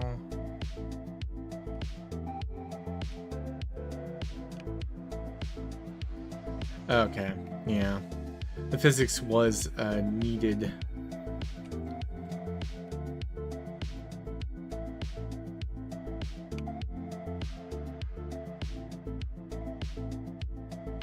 Okay, and that's bouncing like I'm trying to put it into the ground. It doesn't want to. And that is... I need to turn off physics and then set the location. So over here, let's move all these down here. Grab that set simulate physics. And unsimulate. I'm also gonna have to turn the plant upright once it's in, but that shouldn't be too big a deal. Grab you, I'm taking you with me. Boop. All right, and that is close to what I'm looking for. Oh, interesting. Oh. Okay, so whenever I pick it up, I need to make sure that it's set back to simulate physics. And then...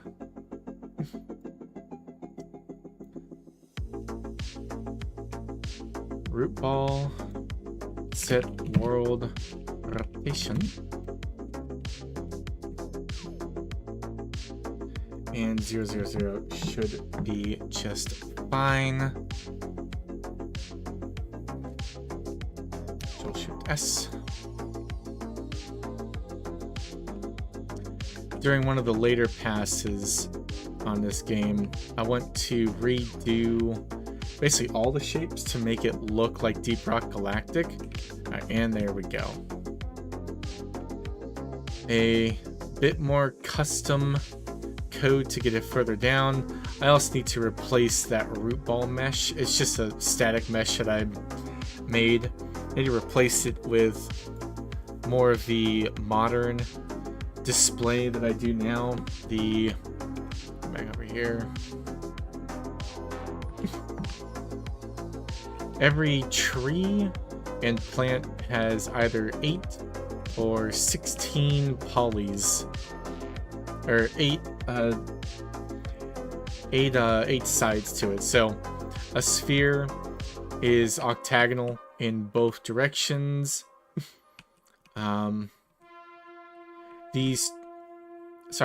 The background blocking stuff, the stuff that the player isn't supposed to give much notice of or care about, like the background blocking trees, the root balls themselves.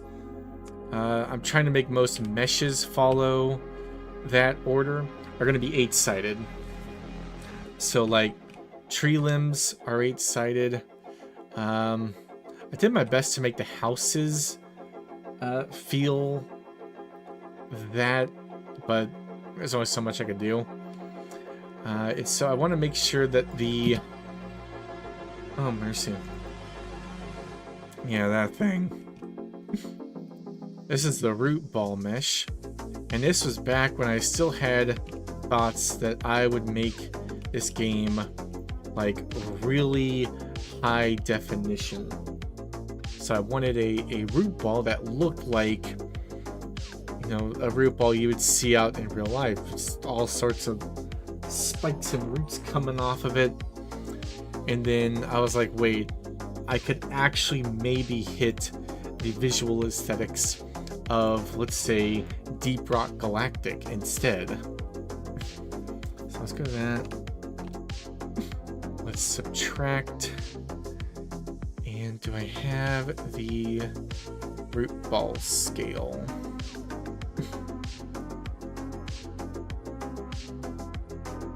On a note, what do I set? Where's the build function? Build. Root ball stock mesh setup. And what do I use for the root ball? Root ball size in cm. And I never actually saved that. Of course I don't. Alright. Event graph. Wait, what do I set? Basically nothing.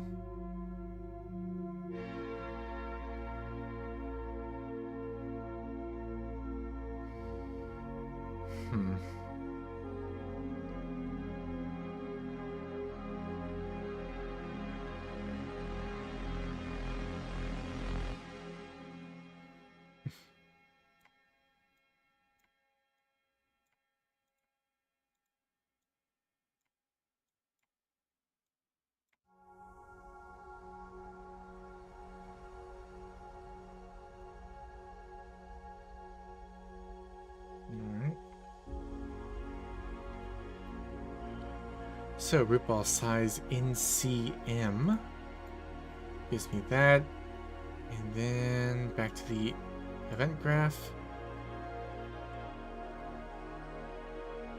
Take that out. Split that struct pin. Put that in there. New location, compile, save all, and play. I am really happy I got the loading times down. It used to take 7 seconds to load the game in. Okay, that's better. You make that 2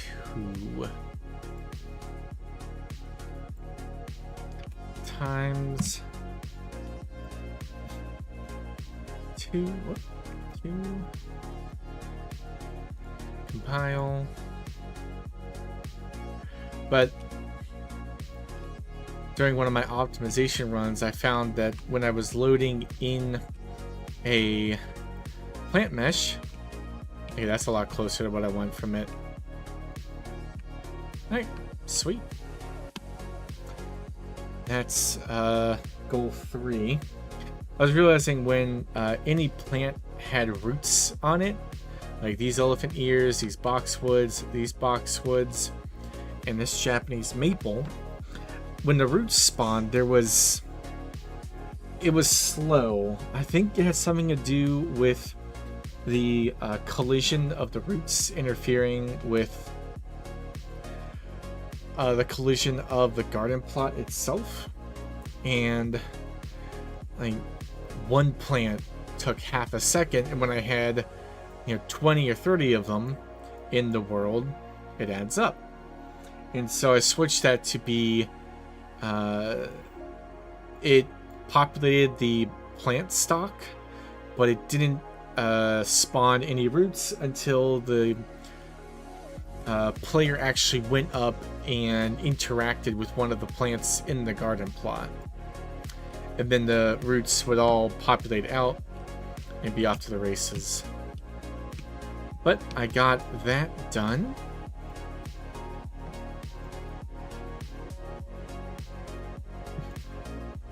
Very simple. After the demo, one of the things I'll be working on is to make that planting mechanic more complex, more fun to interact with, closer to how let's say this, how other games do, like, decorate your houses. In this case, it's a similar movement mechanic for moving your plants around. Oh, right. Have any baby raccoons following the player transition to the neighborhood level with the player. So, got a raccoon character.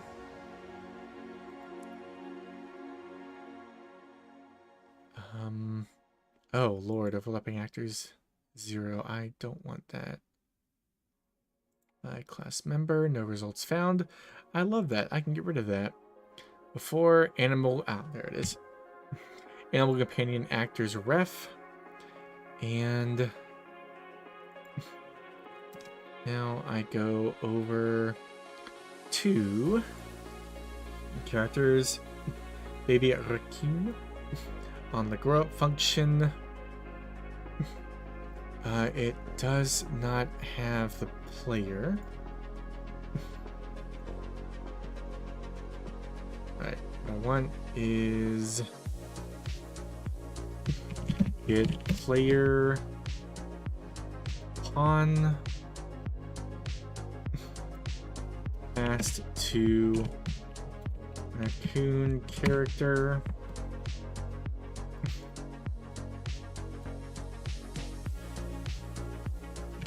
And mole companion actors reference. And unique.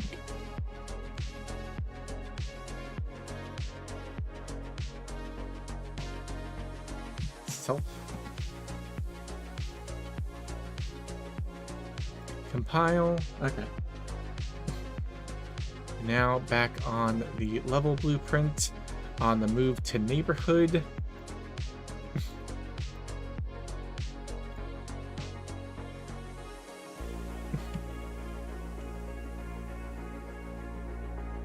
And then again, get animal companion actors ref.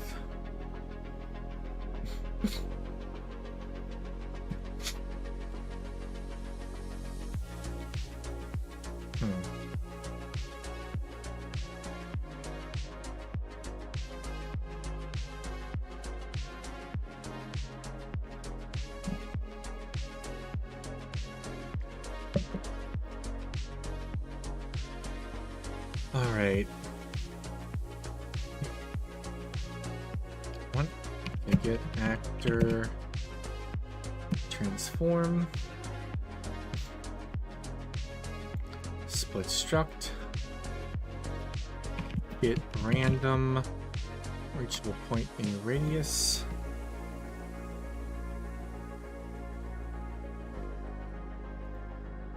Say 200. Copy that again.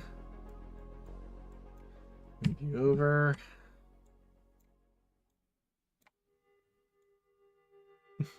Oh, wait. First, move you back. A 4 each there.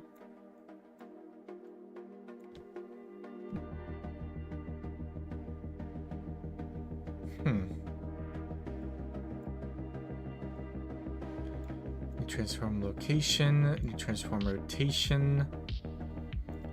That should work. Shift S. And in order to get this done, knock that trash can over, and that one, and that one. My very first animations, if you can call them that. I have 3 pieces of trash. Walk over to Baby Raccoon. 1, 2, and 3. It now follows me and loves me forever. And the raccoon follows. I need to update its tick time. I think I'd have it on quarter second.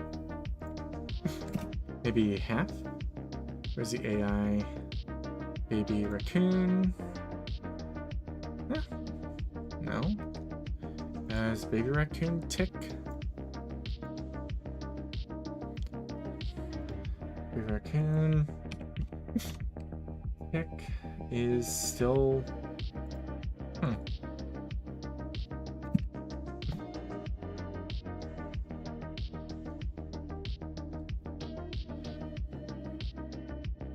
Move to... Yeah? Yeah, let's extend a bit.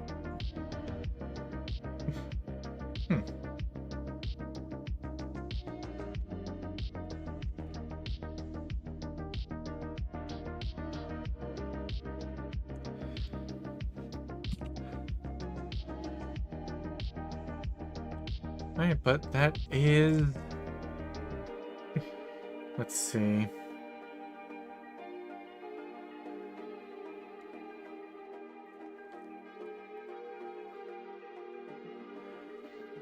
Reconstruct transition, have a loading screen in the hub area. In the hub area, transition, be an object the player interacts with.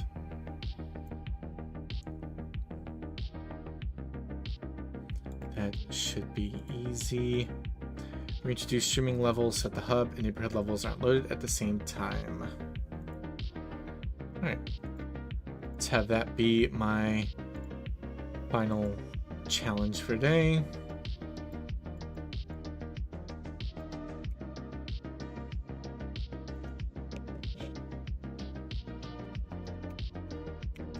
Stretch. Goal. Streaming levels. Alright. Now, I did streaming levels in the past, so it's not entirely alien to me. But it has been months since, so it is somewhat alien to me.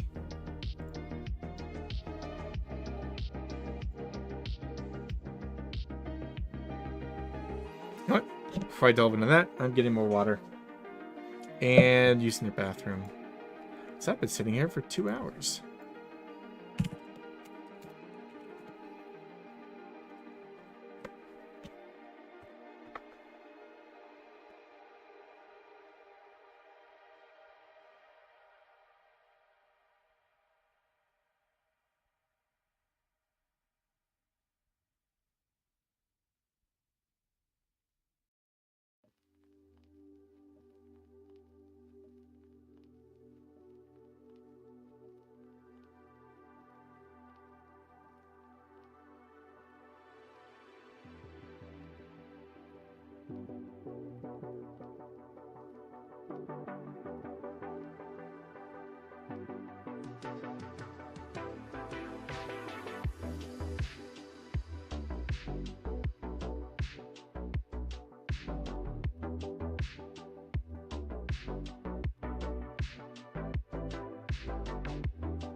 Alright. 48 minutes should be enough to slap back in the stuff I need. Now, last time I did level streaming, I noticed that my plants at the time, they freaked the hell out when the streaming put them back in. And I've forgotten how to get back to it. I require Google UE5 level streaming. Swear to God, if this is a video. Okay.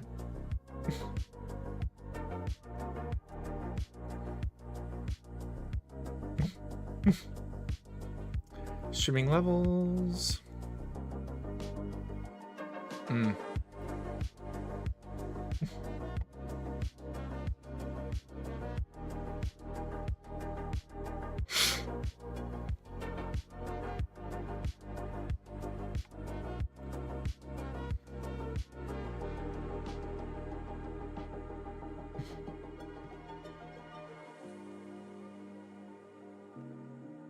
Okay, that's easy enough. Just gonna have 2 volumes, one for the main level and one for the hub.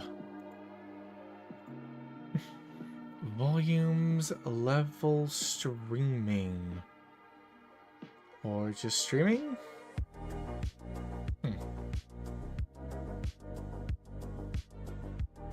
Ah, there it is. And of course it popped up all the way up here.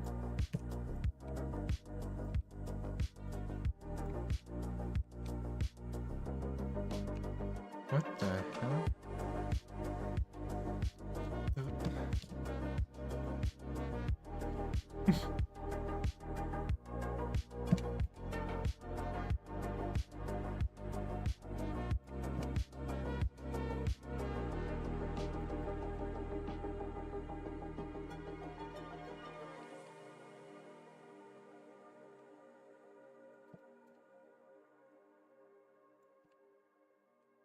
Okay. Yeah, let's make it a little smaller.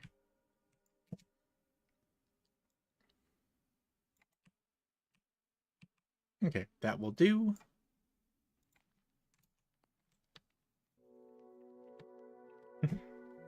Click on Windows, then click Levels.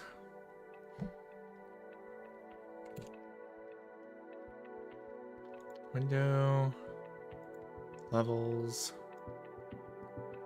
I was wondering where that went. I accidentally deleted it one day. Whoops.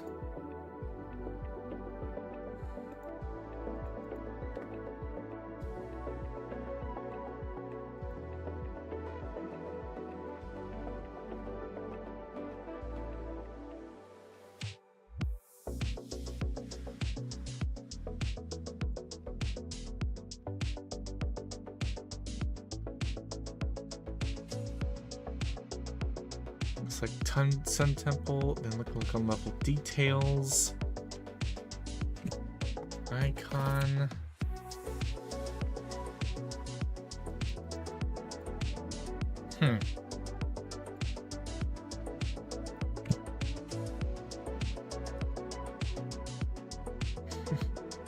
Voice actor, select volume tab and drag a stream level volume into the channel.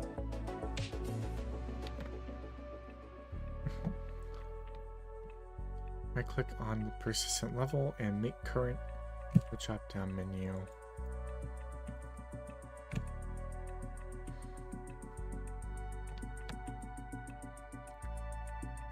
Keep in mind, logic for level streaming volumes tracks where your active camera is, so if you have a camera placed at the sensor placed upon, you just click on Windows, then select levels.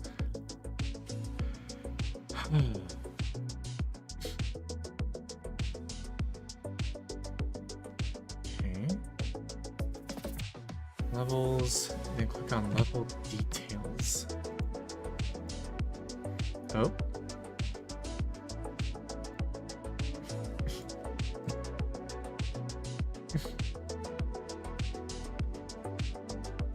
Huh.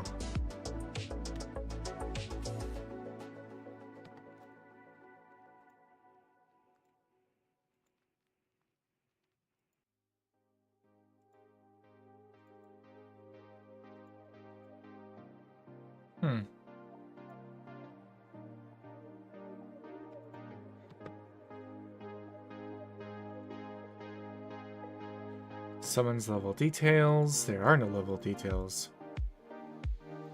Quit. Okay, maybe this level doesn't have streaming on?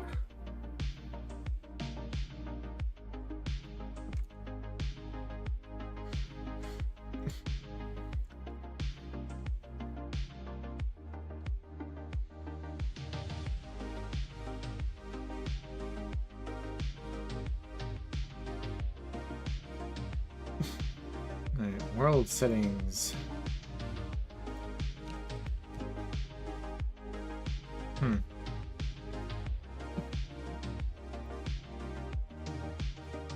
UB5 enable level streaming.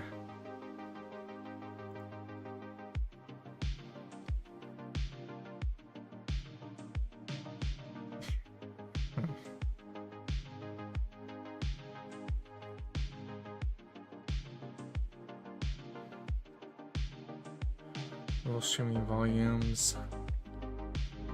Level streaming. Wait, there we go. Volumes.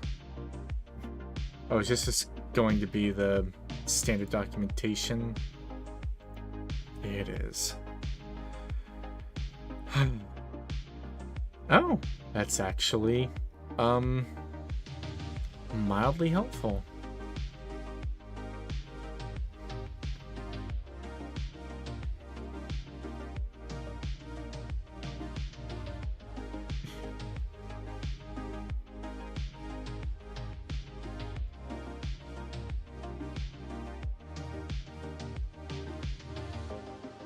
Streaming.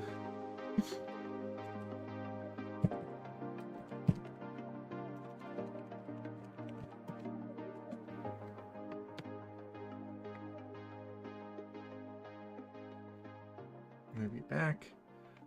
All right, level streaming volume. Actor, level instance. Okay. Trying to put level streaming back into my game, just so I can have, when I'm in the hub area, we're not also loading in the neighborhood, and vice versa. I did it before, and I've forgotten how.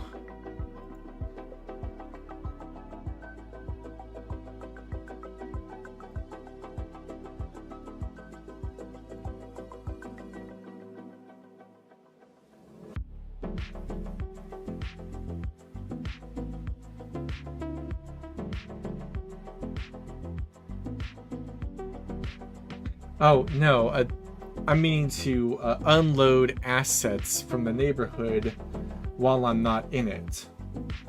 Unreal has a level streaming volume system where you can load things in and load things out depending on what you place in those volumes, but I've forgotten how to implement that.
I had done that earlier, though.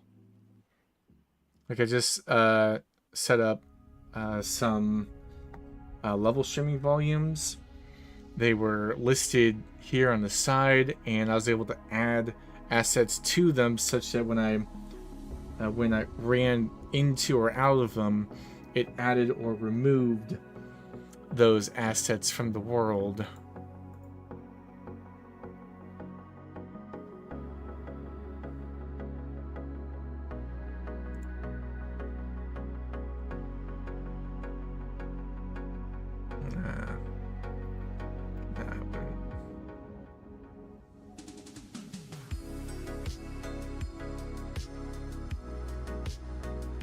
I'm pretty sure it was level streaming. I used the level streaming volumes at any rate.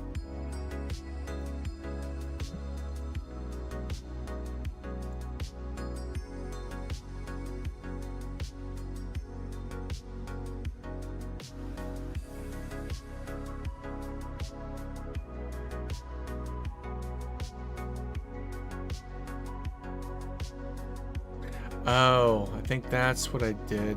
Let me...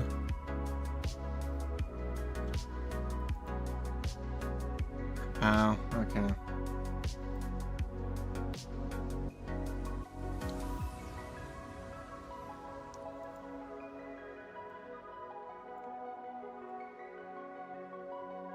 You can open the map.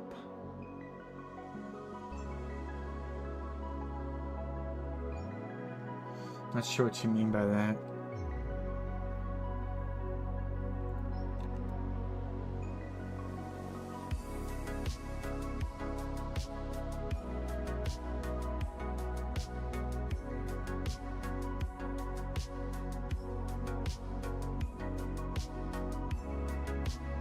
I believe I can.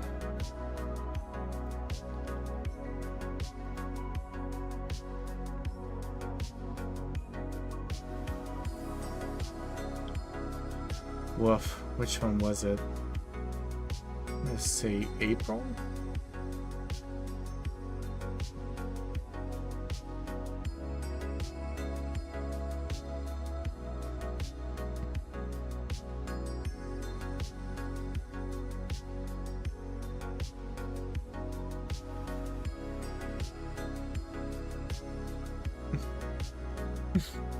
Oh god, if this ain't a blast from the past.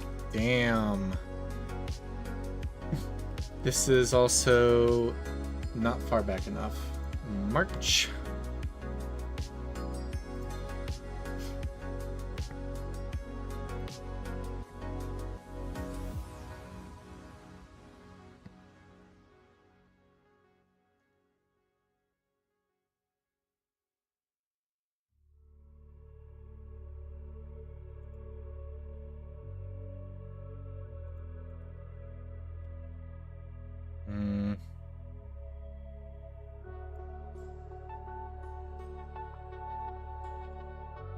Okay, that just had the entire... maybe March is also not far back enough? Do I have a February? I do. God, we're getting back into the real old stuff. It's also possible that I didn't save what I did during one of my checkpoints, and I just went, oh yeah, that's how I do level streaming. That's cool, and then just deleted it. That's entirely within my possibility. And yeah, this is when I was learning how to do sequences. And yeah, I don't see a streaming actor in here. Alright, I'll check May. But I'm very sure that it's not in May.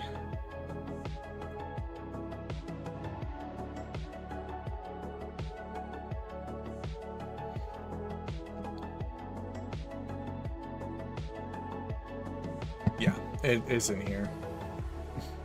This is getting a lot closer to my current, which is June 2025.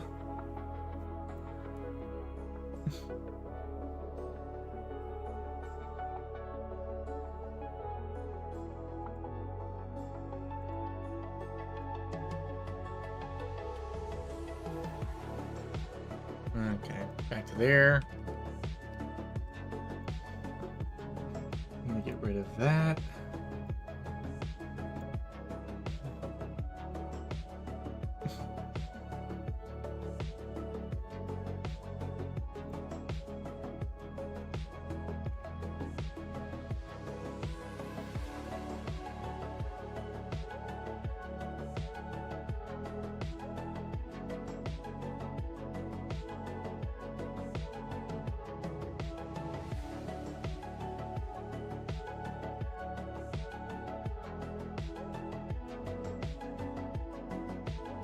Oh, wrong button.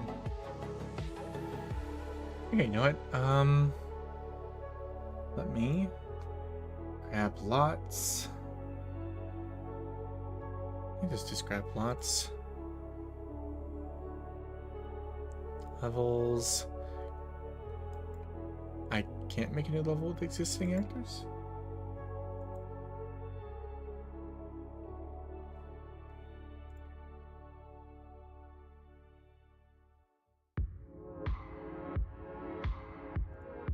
Oh.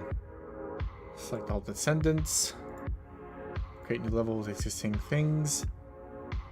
This feels like one of those that may break my stuff. So, I am going to close this. Clone this.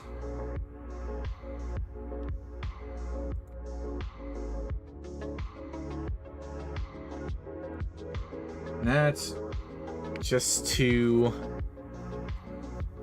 have an extra in case I need to totally reverse what I'm about to do. Which I doubt it, but it is also really nice to see my look at Task Manager and see it blasting a gigabyte a second.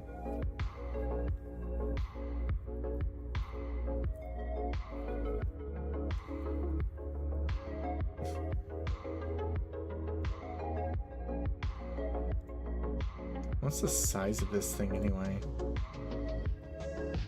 13 gigs. That's respectable.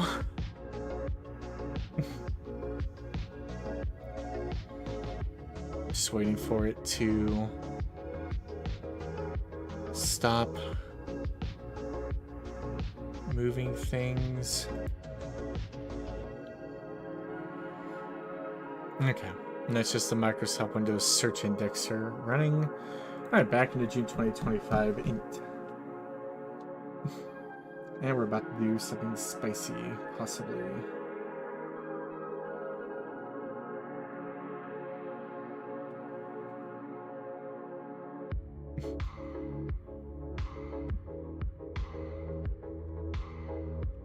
Alright. You know what? Instead of moving everything, let me just choose one of the house. Oh, I just selected every house.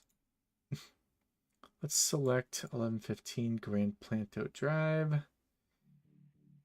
All descendants. Go here. Create new.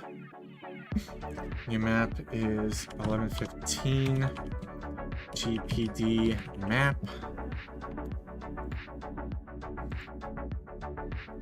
Reference by other actors. Do you want to delete it?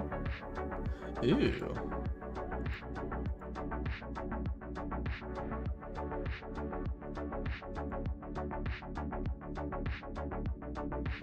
That doesn't feel right.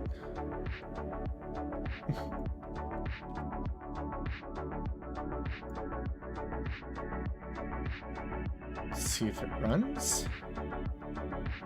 Ooh.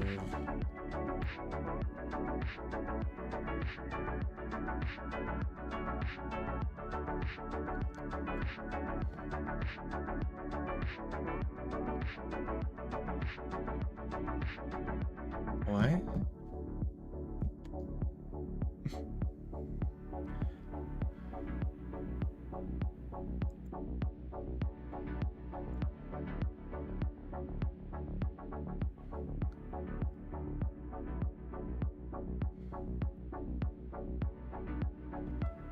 I don't know why this is failing, of all things. It's...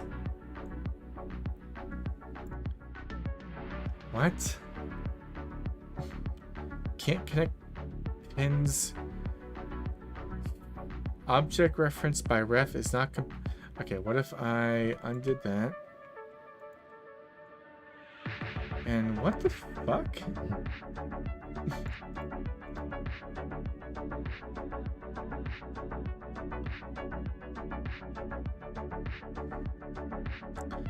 An object reference by ref?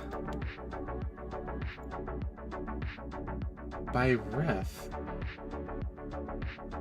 Yeah, I just moved that house to a second level. It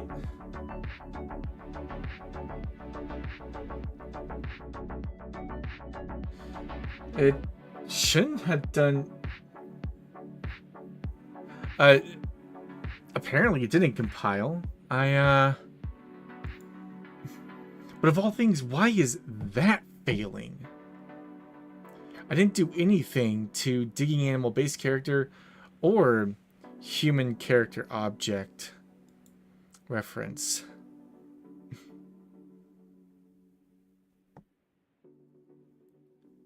Okay, let me delete that. Add unique again. And yeah, it's just human character object reference by ref. Oh, Jesus Christ. Okay. One thing, I want to make sure that I can control that back to what it was.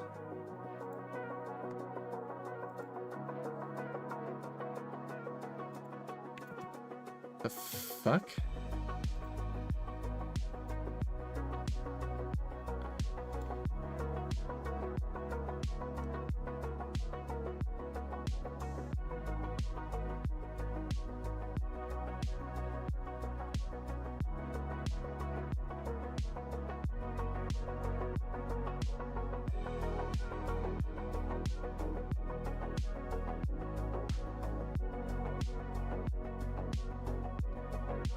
Oh. It's because once I can't add it to there, that's just an actor reference. And I'm trying to add a human character object reference. So I have to cast to human character first. Why the hell did that wait until now to freak out?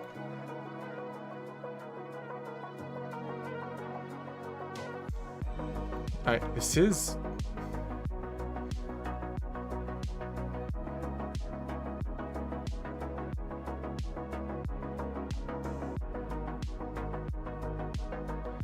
Yeah.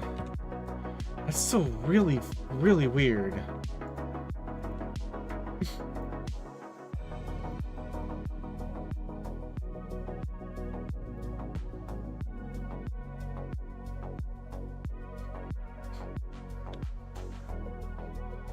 And then that...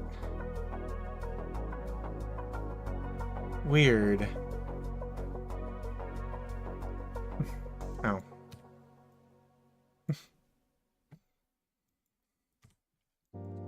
Yeah, I also have to cast down here as well. That is weird, because it didn't give a damn about that beforehand. No, what? There. Okay. That's weird. But I guess I'll accept that.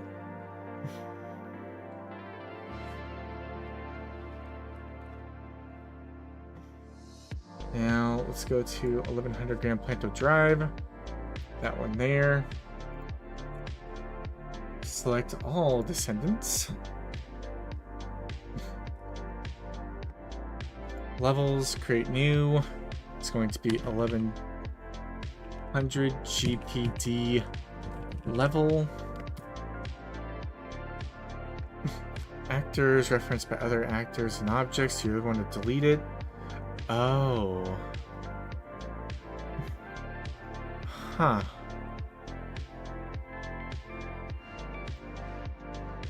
Okay, so I need to remove the home lot. Control Z. I'm so glad I can remove references.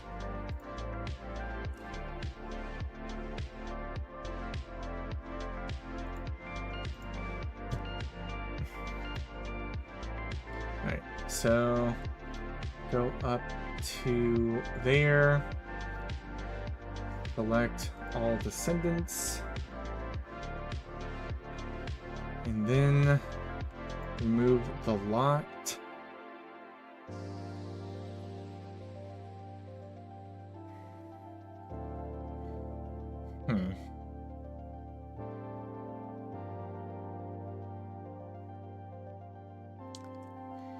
Because now it's going to freak out when the lot and its references break. Well, the main thing is the neighborhood as a whole. I don't want it to be loaded in when the player's over here. Especially when the game gets to a state where the entire neighborhood is populated with things. That's going to be very performant. This is about 200 meters of road. Forgetting the houses and it's going to be millions, billions of polys that don't need to be loaded. And I would like to figure it out now when it's not necessary, before I have to figure it out when it is. Yeah, open worlds do streaming levels like crazy. Like, they all do.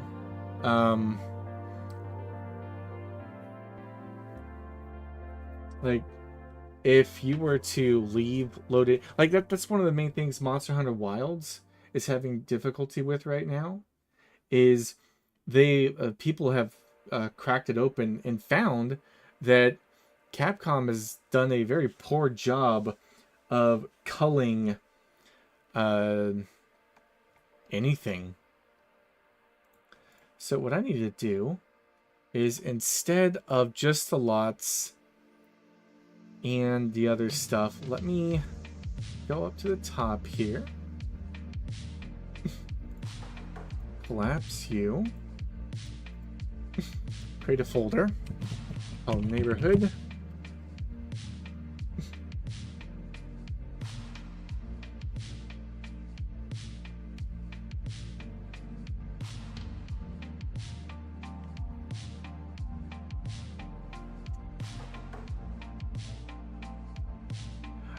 You'd think they're not rendered, but that's something that you have to specify in, I believe it's something you have to specify in Unreal and most other engines. By default, they will continue to render things even if they are behind others. And one of the tools to mitigate that is a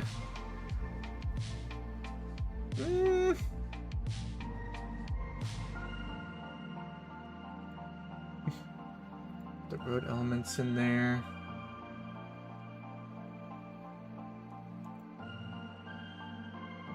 And the text renders. And the world blockers. Where's the foliage? Driveway? Oh, delete that.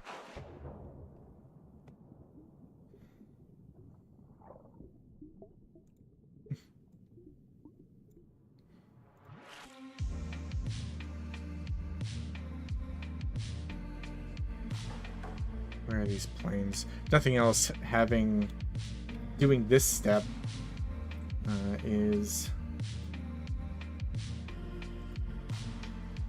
neighborhood subfolder volumes and meshes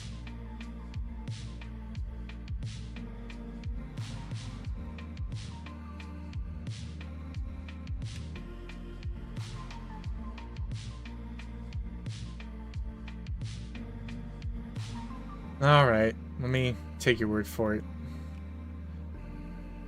Wander into a corner.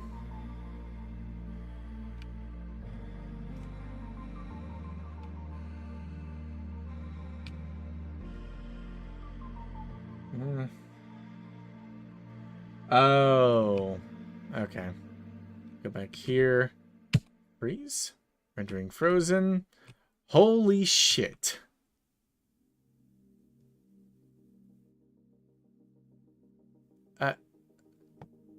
Huh.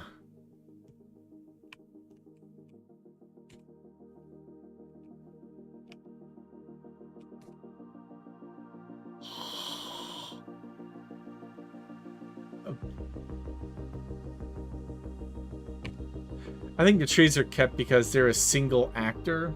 It's an instance foliage actor is what they are called. That is very interesting.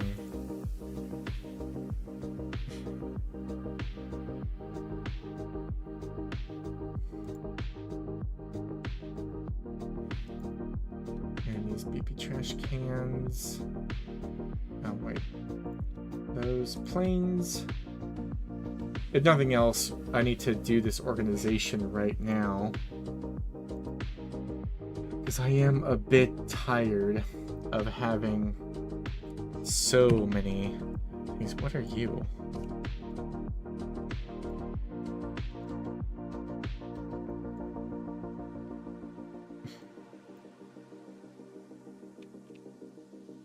You are nothing.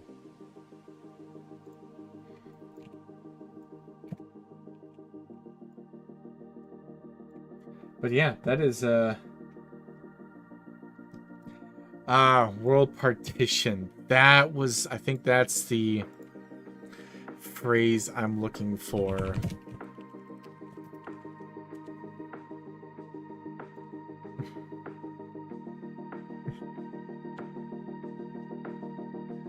But I was just looking for something that would take the last little bit of time before. Of course, I show the Fortnite map.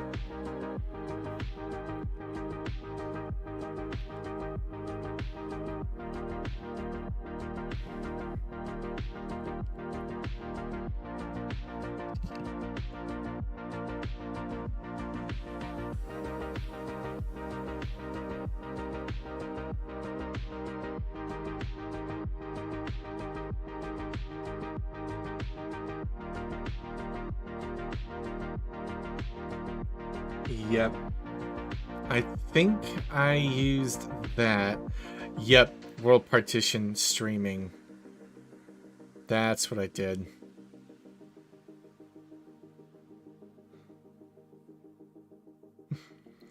That's... Huh.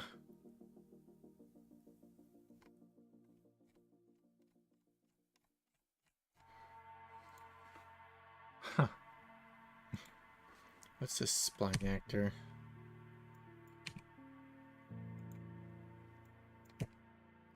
They are nowhere.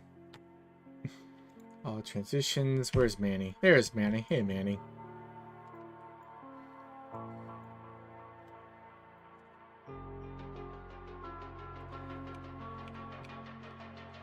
Yeah.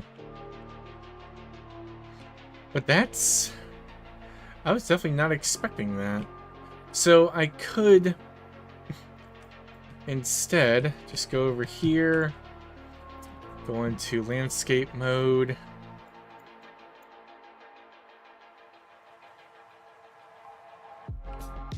And just flatten target there. Just make a line in both of those. Okay, maybe make it lower.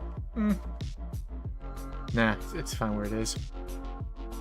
And then go over here. Look over there.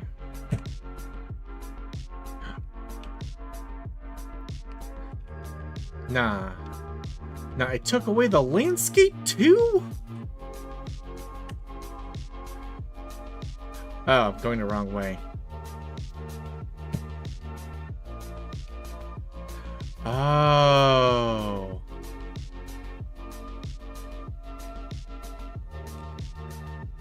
Huh.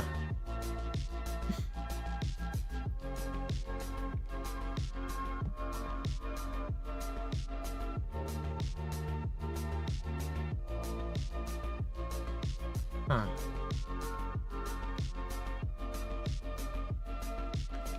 Yeah. That's weird. I wasn't expecting that to just work. Huh. Let me put some effort into that slope. Flatten target 6.8. Let's get that back down.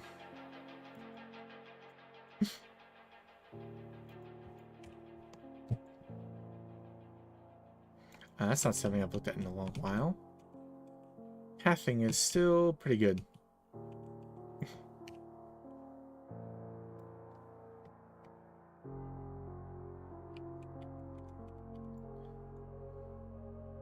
Alright. Sculpt. Make a big old brush. Jesus, that was too big.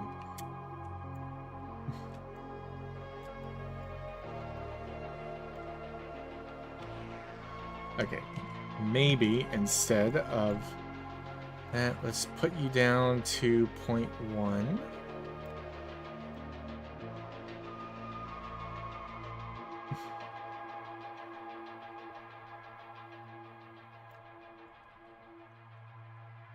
Alright. And smooth.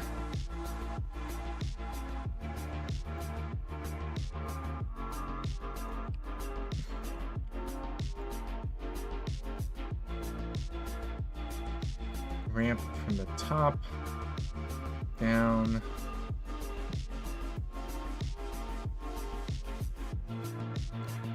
Ramp width. Make it big.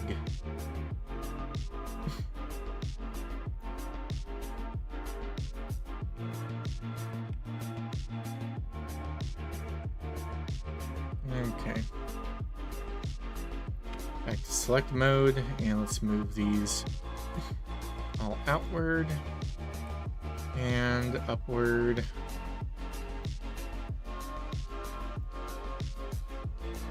Come on.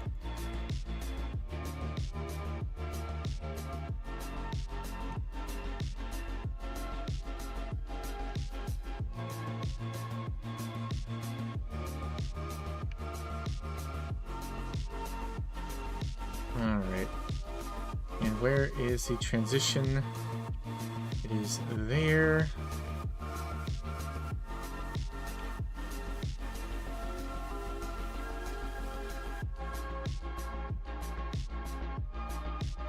And where are the map meta objects? Where did I put them? There they are. Boop. Okay. Play.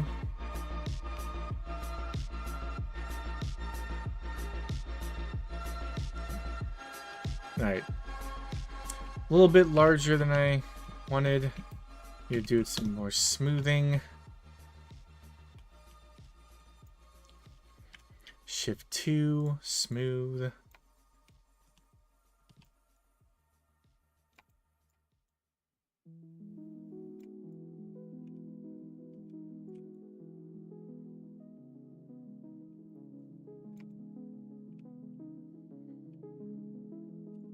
Control Shift S. The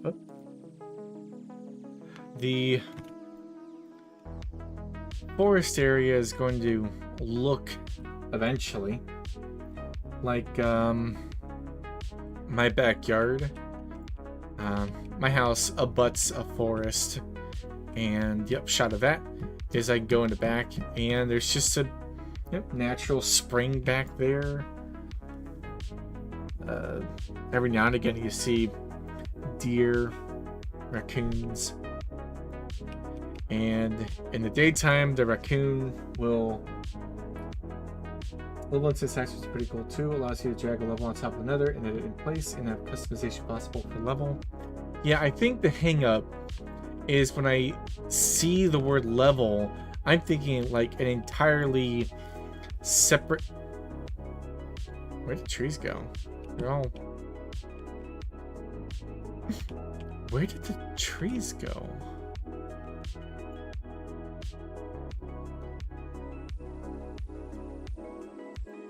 What?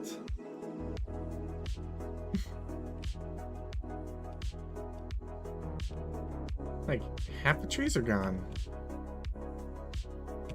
Weird. And also something I can fix later. But, at nighttime, you'll be out in the neighborhood. Oh, and that part's punched back up. What the hell? Must have been when I was moving all the assets around.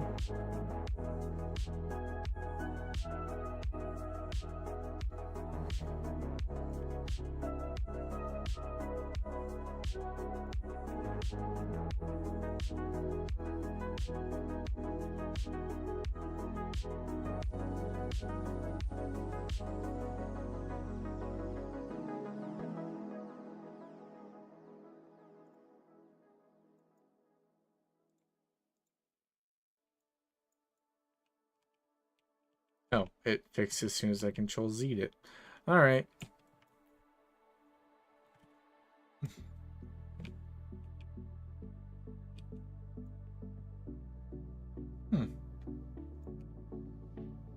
I'm definitely gonna need to do a lot on the houses themselves to differentiate them from each other. And yeah, something like, yeah.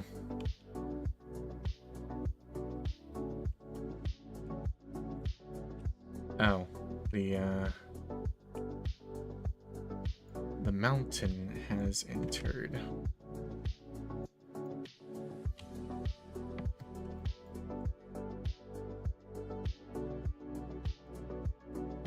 Oh, and the trees are back.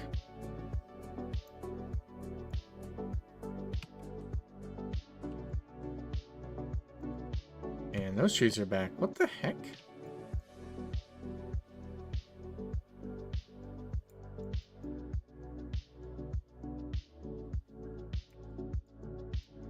Unreal is doing jokes at the moment.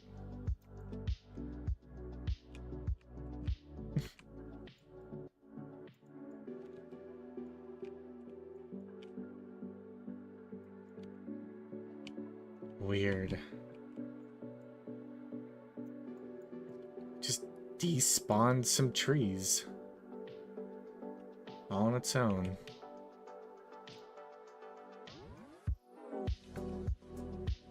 Oh, now they're back.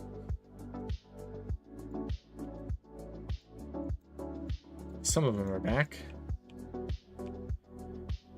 All right.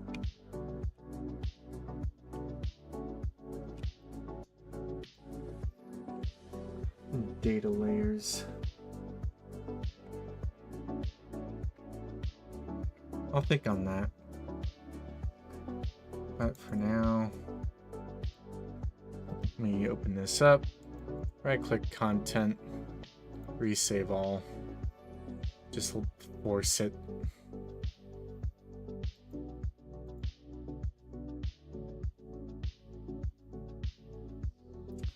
All right. Lot of progress done today. I'm really glad that the streaming levels turn out to not really be needed, at least not for now. I like the idea of setting variant levels. I think I'll definitely put some effort into that, like Christmas season, that sort of deal, or have layers of degradation on houses depending on how many plants I heist from them. Over time, the houses just get worse looking.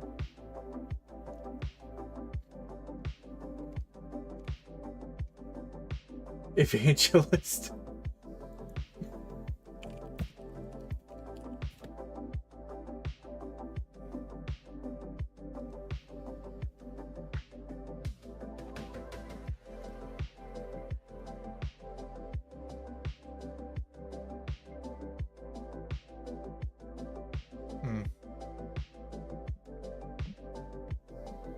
Oh wow, Unreal is using 30 gigabytes of my RAM to save.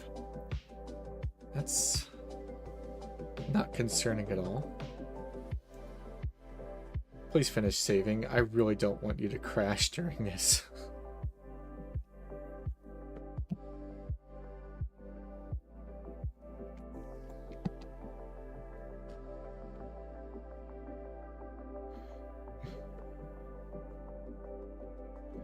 During the day, I plan out that night's stream stuff and watch tutorials and stuff on what I want to do during a stream. Like, what's my next? Waiting for this to finish before I tab back over to my goals list. You good, buddy? Oh, you are still using 21 gigs of RAM.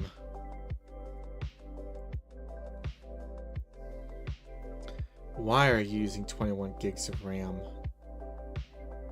Let me restart you.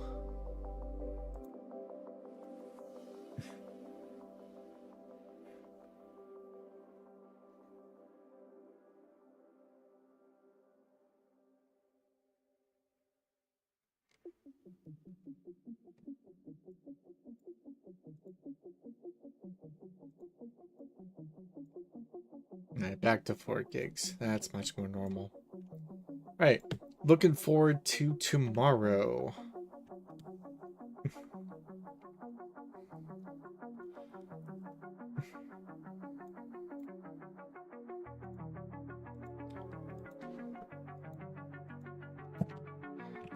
Not necessary at the moment due to natural culling.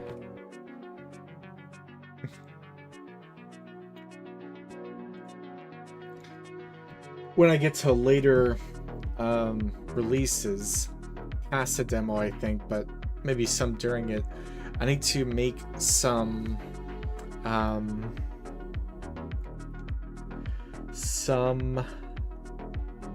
what's what I'm looking for? Some blockers, so that your sightline as a raccoon isn't like standing right there-ish. You can't just see all the way down the road and all the details in the houses, because that will start taxing lower-end computers. At least I think. My gut says that it would. But I'll have to keep an eye on that. What else?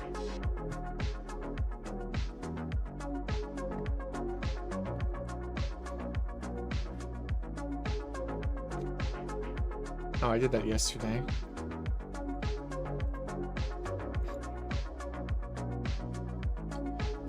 The reverse walk animation will be 0.6 stuff. Mull over what I want the baby to do. I've had a eureka about this earlier. Have the baby raccoons benefit to the player, the player chosen.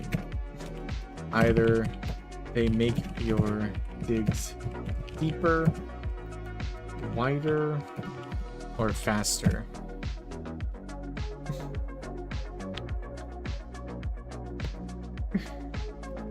This means making a UI for these choices, as well as a UI for these choices. implement the and remove old maybe raccoon digging AI. I need to just do another pass on all of the human AI because it's rather janky and I need to put in extra checks and stuff so that it flows better. Head tracking, I did that rather happily. And a couple animations.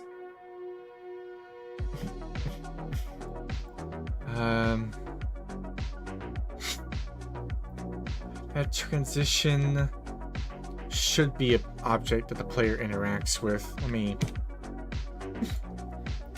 put you down there.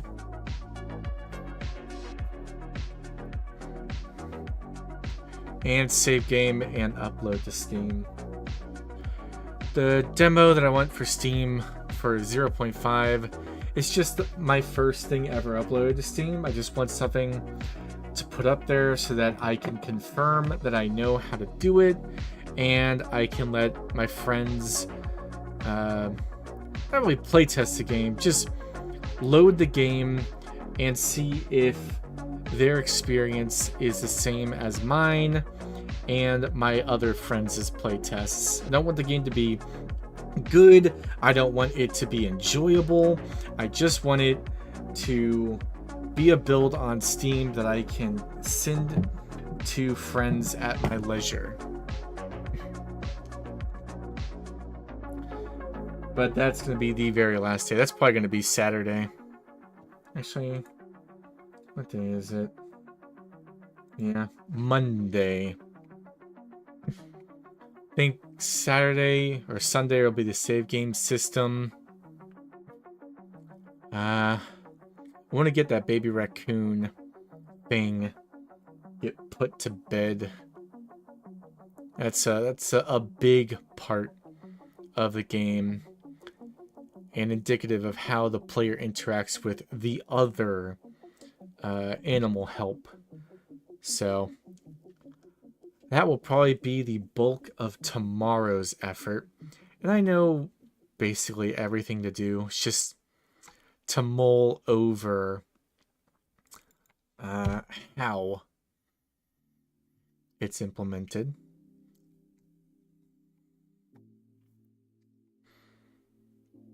All right.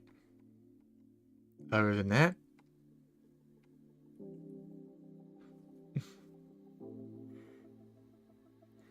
and then Thursday will probably be putting teeth on the animal control people.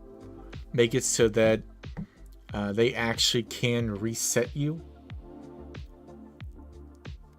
Might actually add that part in after I do the save game.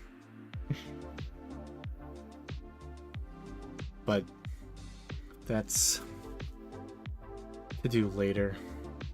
Oh, actually, make sure the distance from car reset behavior for animal control is implemented correctly. I think I gave up halfway through last time.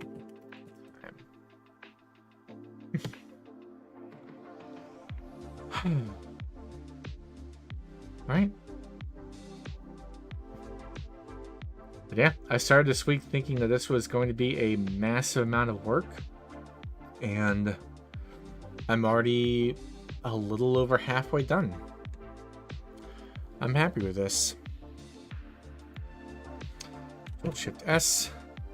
This is actually starting to look like a world that a raccoon would run around in. I still need to get the lighting working. I need the overall lighting to be much darker. And I think, actually, Cluedoz, you might have an idea about this. I'm looking to recreate how animals have good night vision, like far better than humans. I want the border of the world and the houses, the not just the border, those treetops to be very nearly like black silhouetted. But I also want the game world to have bright moonlight. Like I've got the sun up there being very dim, which is fine for just running around. But then when the player goes underneath a tree, I mean, I can't see anything here. My initial thoughts were, yeah, skylight, but I have a skylight. Oh, errors?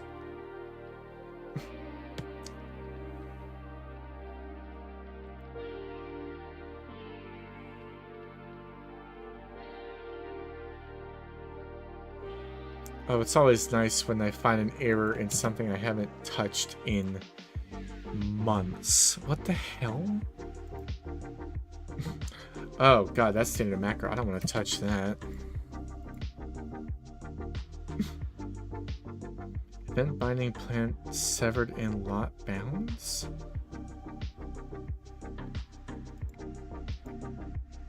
Weird. That will be something I'll worry about later. But I do have a skylight. It's a default.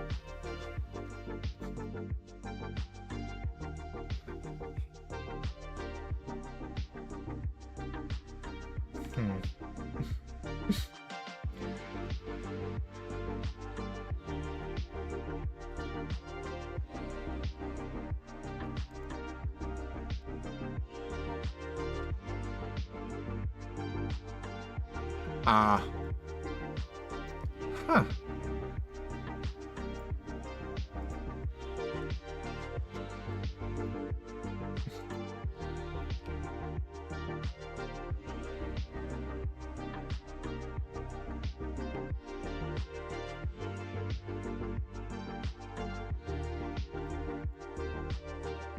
What? Oh, good. I broke the, Oh, there we go. Okay, that actually works well. And then, can I set it to have that skylight only within the bounds of a neighborhood? Because I would like these trees on the outside to be near fully dark.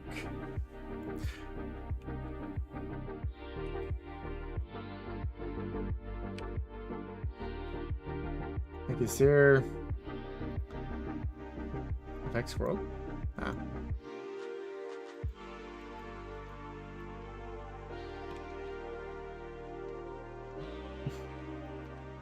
Like I could dial this in to look right, but I want something, for lack of a better word, let me get rid of the map meta objects.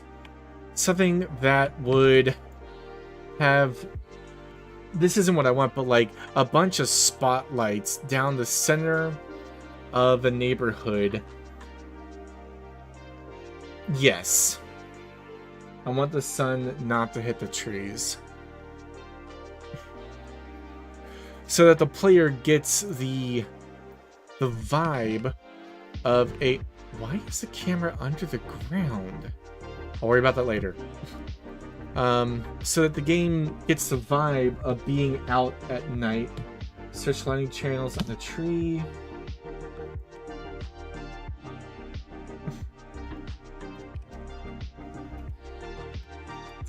Lighting channels on the trees.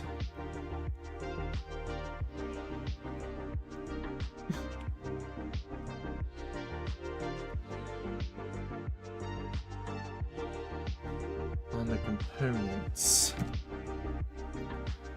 This is just, blue sets? No. What the hell? Oh, wow. Yeah, I don't need it at all. It's always nice when I can delete something.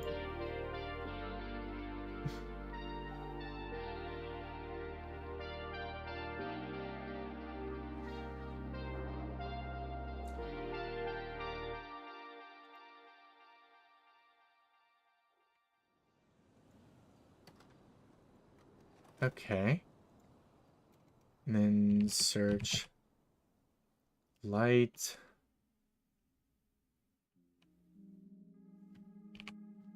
Ing. Oh. Select only 2. Oh.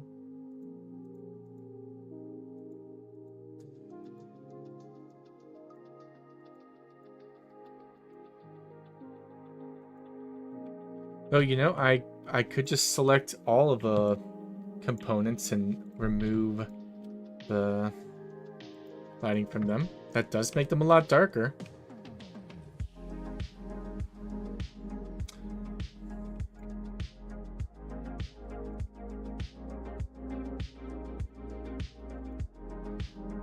I removed all light channels. Oh, that's a lot closer to what I want.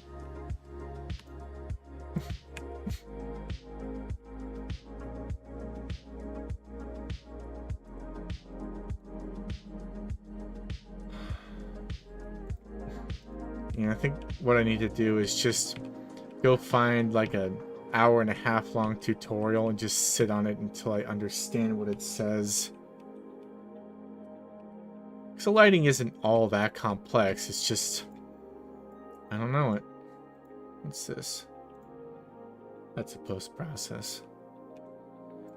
Alright. I've been streaming for a while. Oh yeah, specular. Where is this? Oh, that's just all assets, okay.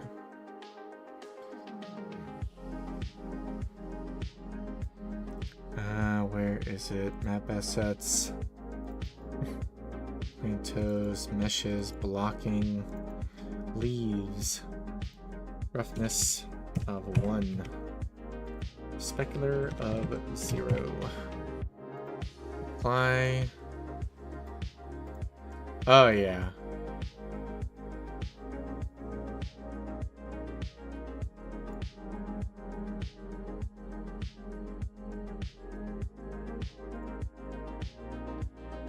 Oh, that is very nearly perfect.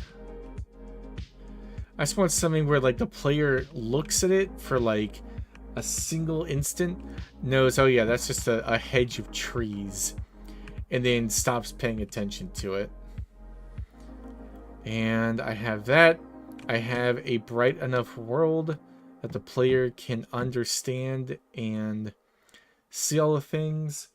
I need to go and find a nice cartoony moon model and go and place it up there next to where that moon is so that the player can look up and see a moon.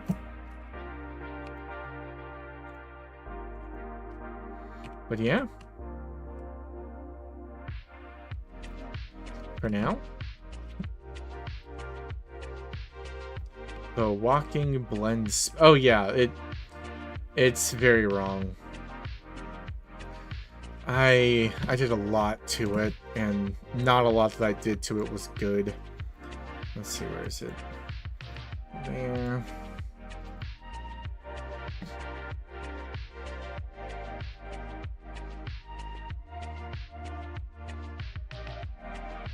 Like, it's set up itself well enough.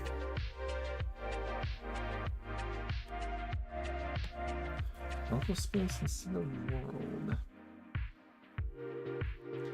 Where would I go to check that?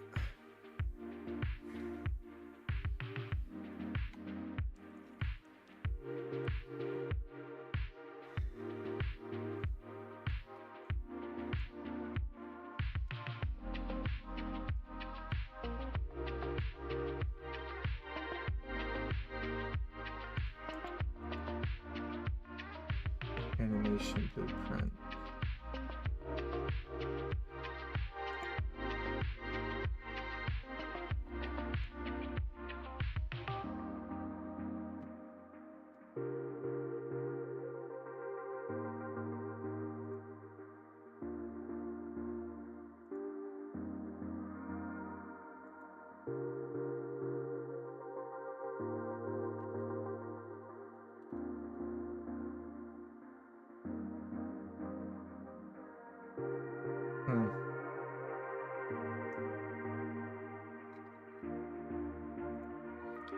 Direction calculation. I made this a while ago and haven't really touched it since. But let's see, where's the direction? There it is.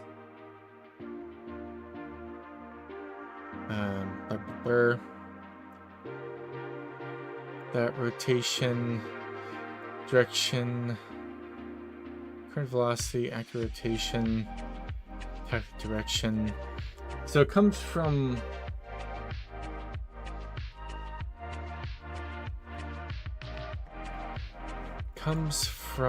world space.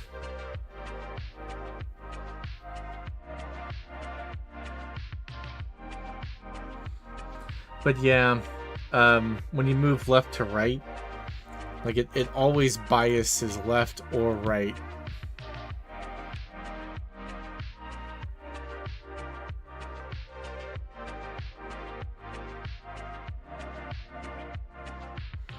And it was good enough for the time, so I didn't bother with it.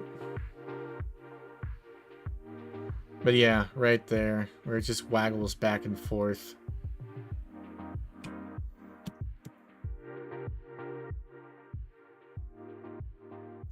Disable that anim node and run and turn around to see if it's good already. Well, the anim node, that's just a run cycle. If I pull that out, there's no run cycle.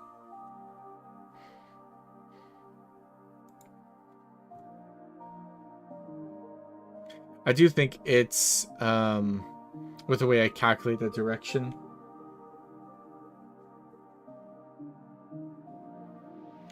Because this is smooth enough, but it's like it goes from there to there immediately. What if I were to take these and move them out? I did a lot of futzing around with the with these animations.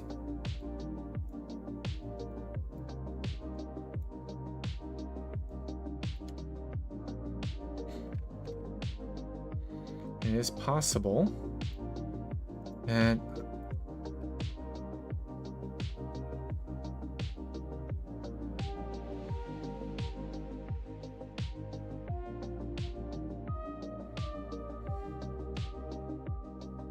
that's better.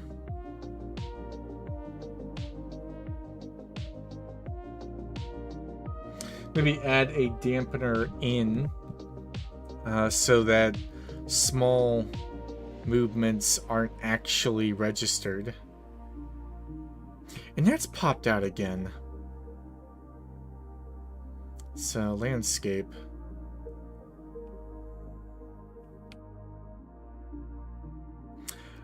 Oh. I did notice when I hit walls, the direction doesn't, it inverts. When I'm running around, it's to my satisfaction.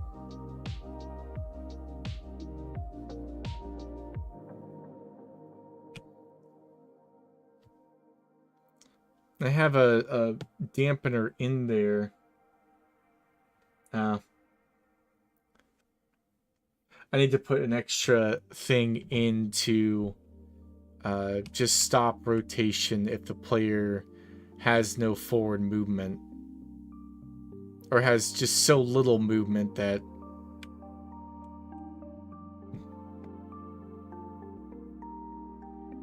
No, it's glitchy. I don't recall. Oh! Got another hole in the ground.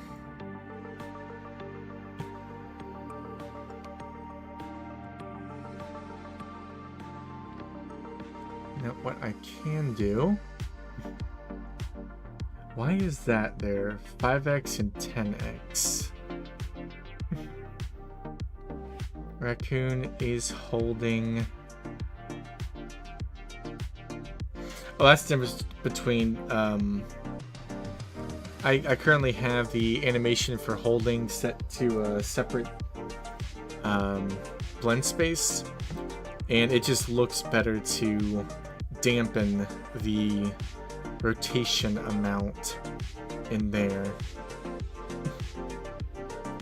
Ground speed thing, I have it modulated from 0 to 3 because the locomotion has 3 different speed settings. And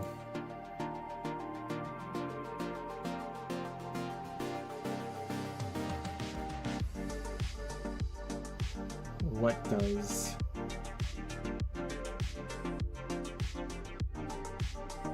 the blend space for the regular runaround has 4 different walking cycles.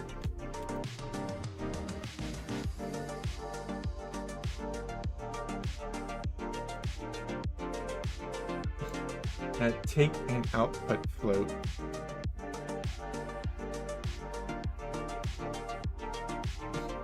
There.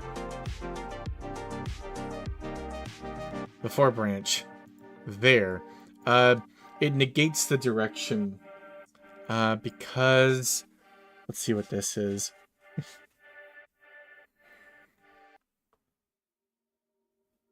What?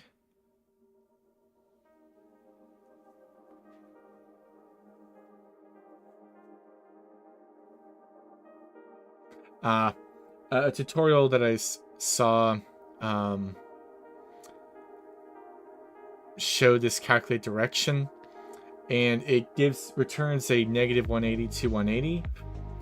And for my blend space, I noticed that I was getting exactly opposite what I was looking for.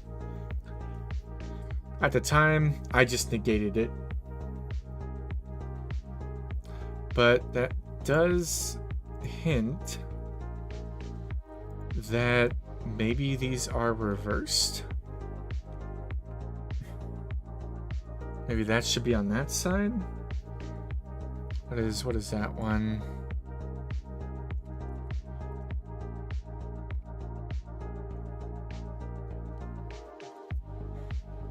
Yeah, because I'm seeing that as left, that as right.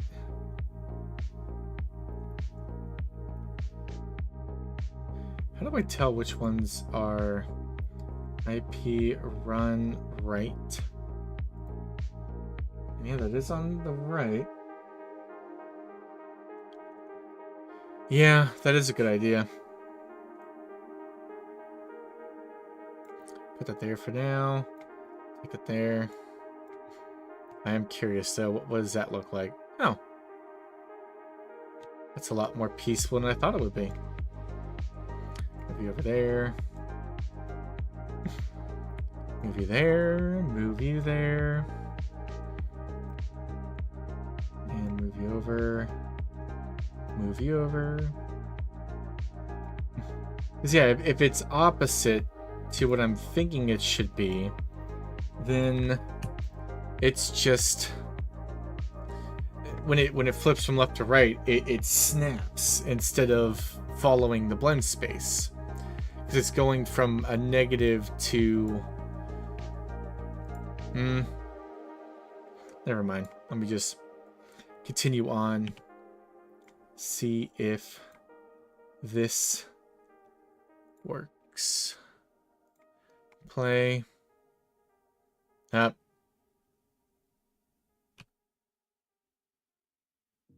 Oh, interesting. That's not turning at all now. That's not okay. Oh, I'm an idiot.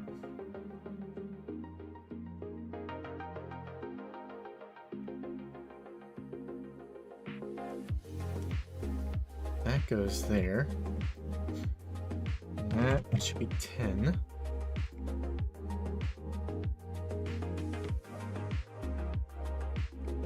So that is... Why is that?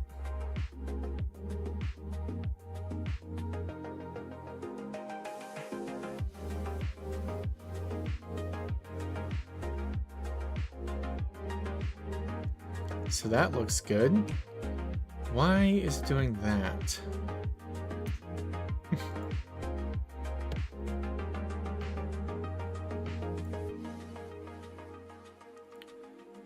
Run cycle is, yeah, just the locomotion.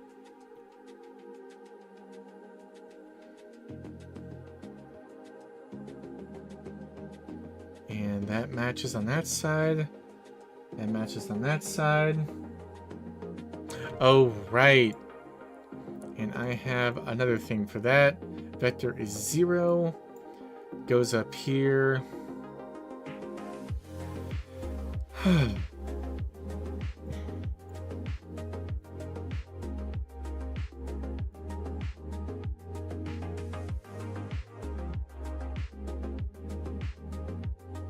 Okay, I just need to reset.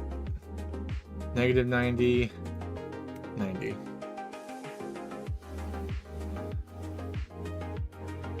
And yeah. There we go. The turning is still a little bit volatile. I need to put in a gate for that. Like if the direction is a small enough amount. Well, I say that. I think I mainly want to avoid like players doing this. But even still, that's less a breaking of immersion and more just players understanding that when you do wonky things, people are going to be wonky. The animations are from 0 to 90 in each direction. I could... this does take in negative 180 to 80. Okay.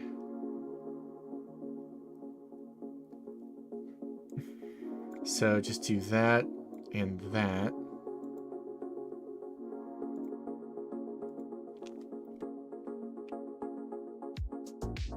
Oh, that's why. I wanted to exaggerate the animations because the player doesn't really notice this turning, but if I made it a lot more excitable, then players, when they're turning, the raccoon cartoonishly turns, and I wanted to lean into that. And so if adding that in, in fact, let's see, I'm curious. Let's double the exaggeration.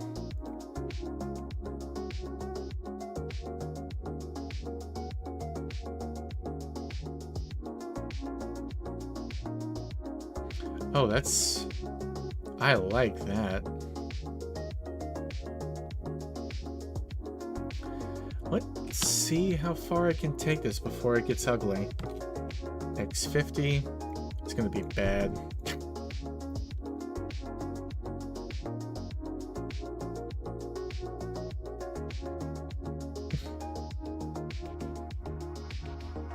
Yeah. That's not terrible at all. In fact, I'd say that really adds to the look of it. Maybe go here. Scroll up. Wait, is there a speed 2? Oh, right. There is a blend smoothing time. Let's go with 0.25.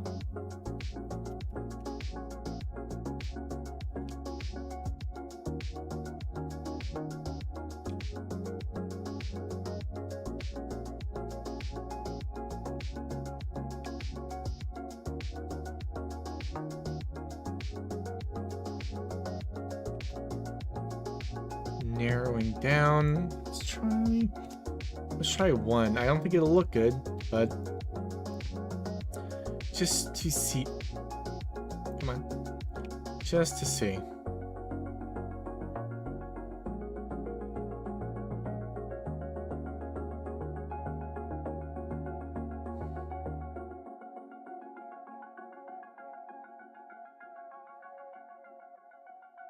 Damn, I still like that. But we're coming up on stuff that I can kavitz with later. Run cycle state. Where's my sneak state? Pulling Planto. Let's get rid of those two. Sneak.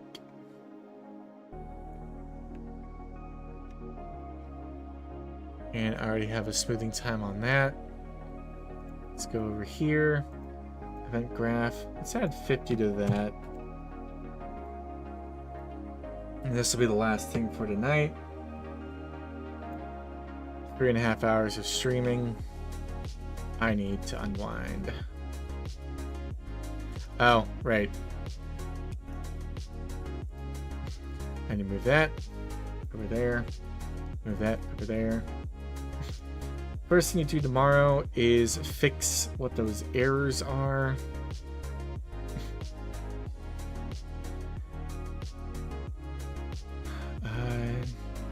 Yeah, that should fix that.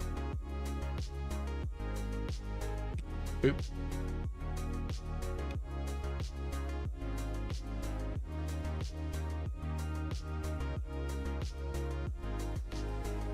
Okay. What's up with that?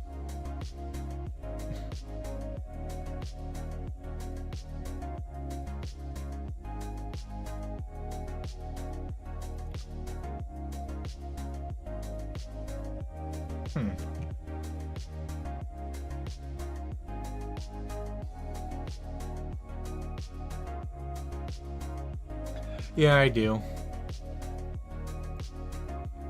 Go to that negate since I don't need it anymore.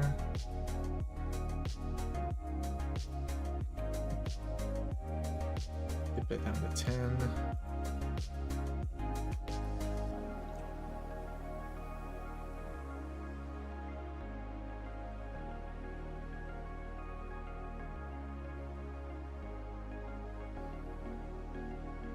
This is even more of a temporary solution though, because I'm in 0.6 going to just make a whole new animation blend space for the raccoon when it's picked up something. Like there's a stand moving thing. Where is it?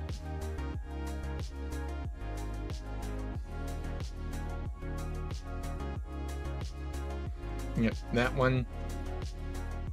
And I'm just gonna use that for when they're carrying small plants. When they're carrying large ones.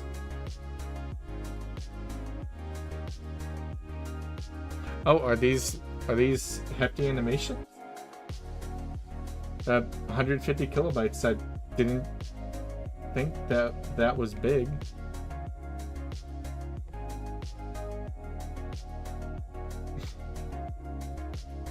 I keep in mind, I also have never really done animation before, or any of this. I'm unaware of what's... Yeah, sure.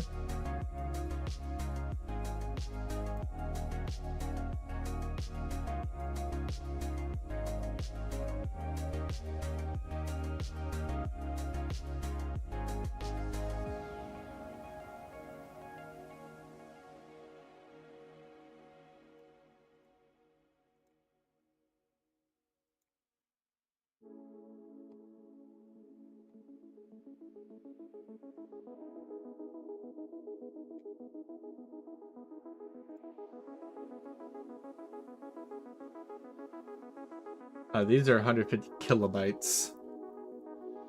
I technically kilobits.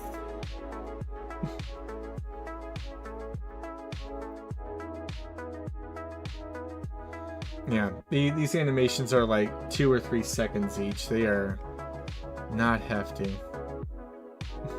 Let's see, what's the biggest animation I have? Can I search? Ah, I can search by size. Action. And that makes sense. That's 150 frames.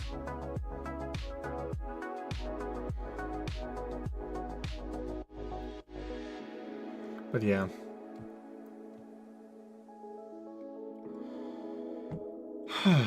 Getting there. But is there a point between the 3 digits? A point between the 3 digits.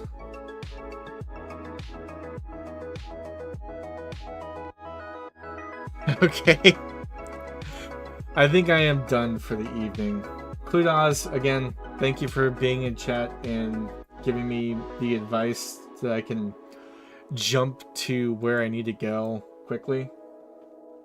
Yeah, it's Alienware AW3420. It served me well. Definitely nice to game on it, especially if you have a computer that can handle the non-standard resolution. It's I think the technical term is it's a 2K screen. It's not quite 4K, but it is definitely nice for video gaming. Anyway, I'll be back at... Oh, you know what? Is there a guild event tomorrow?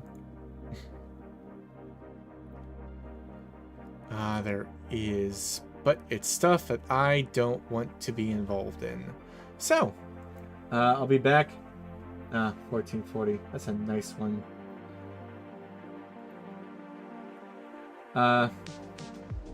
Yeah, be back tomorrow at 8:30 p.m. EST for something else on this list.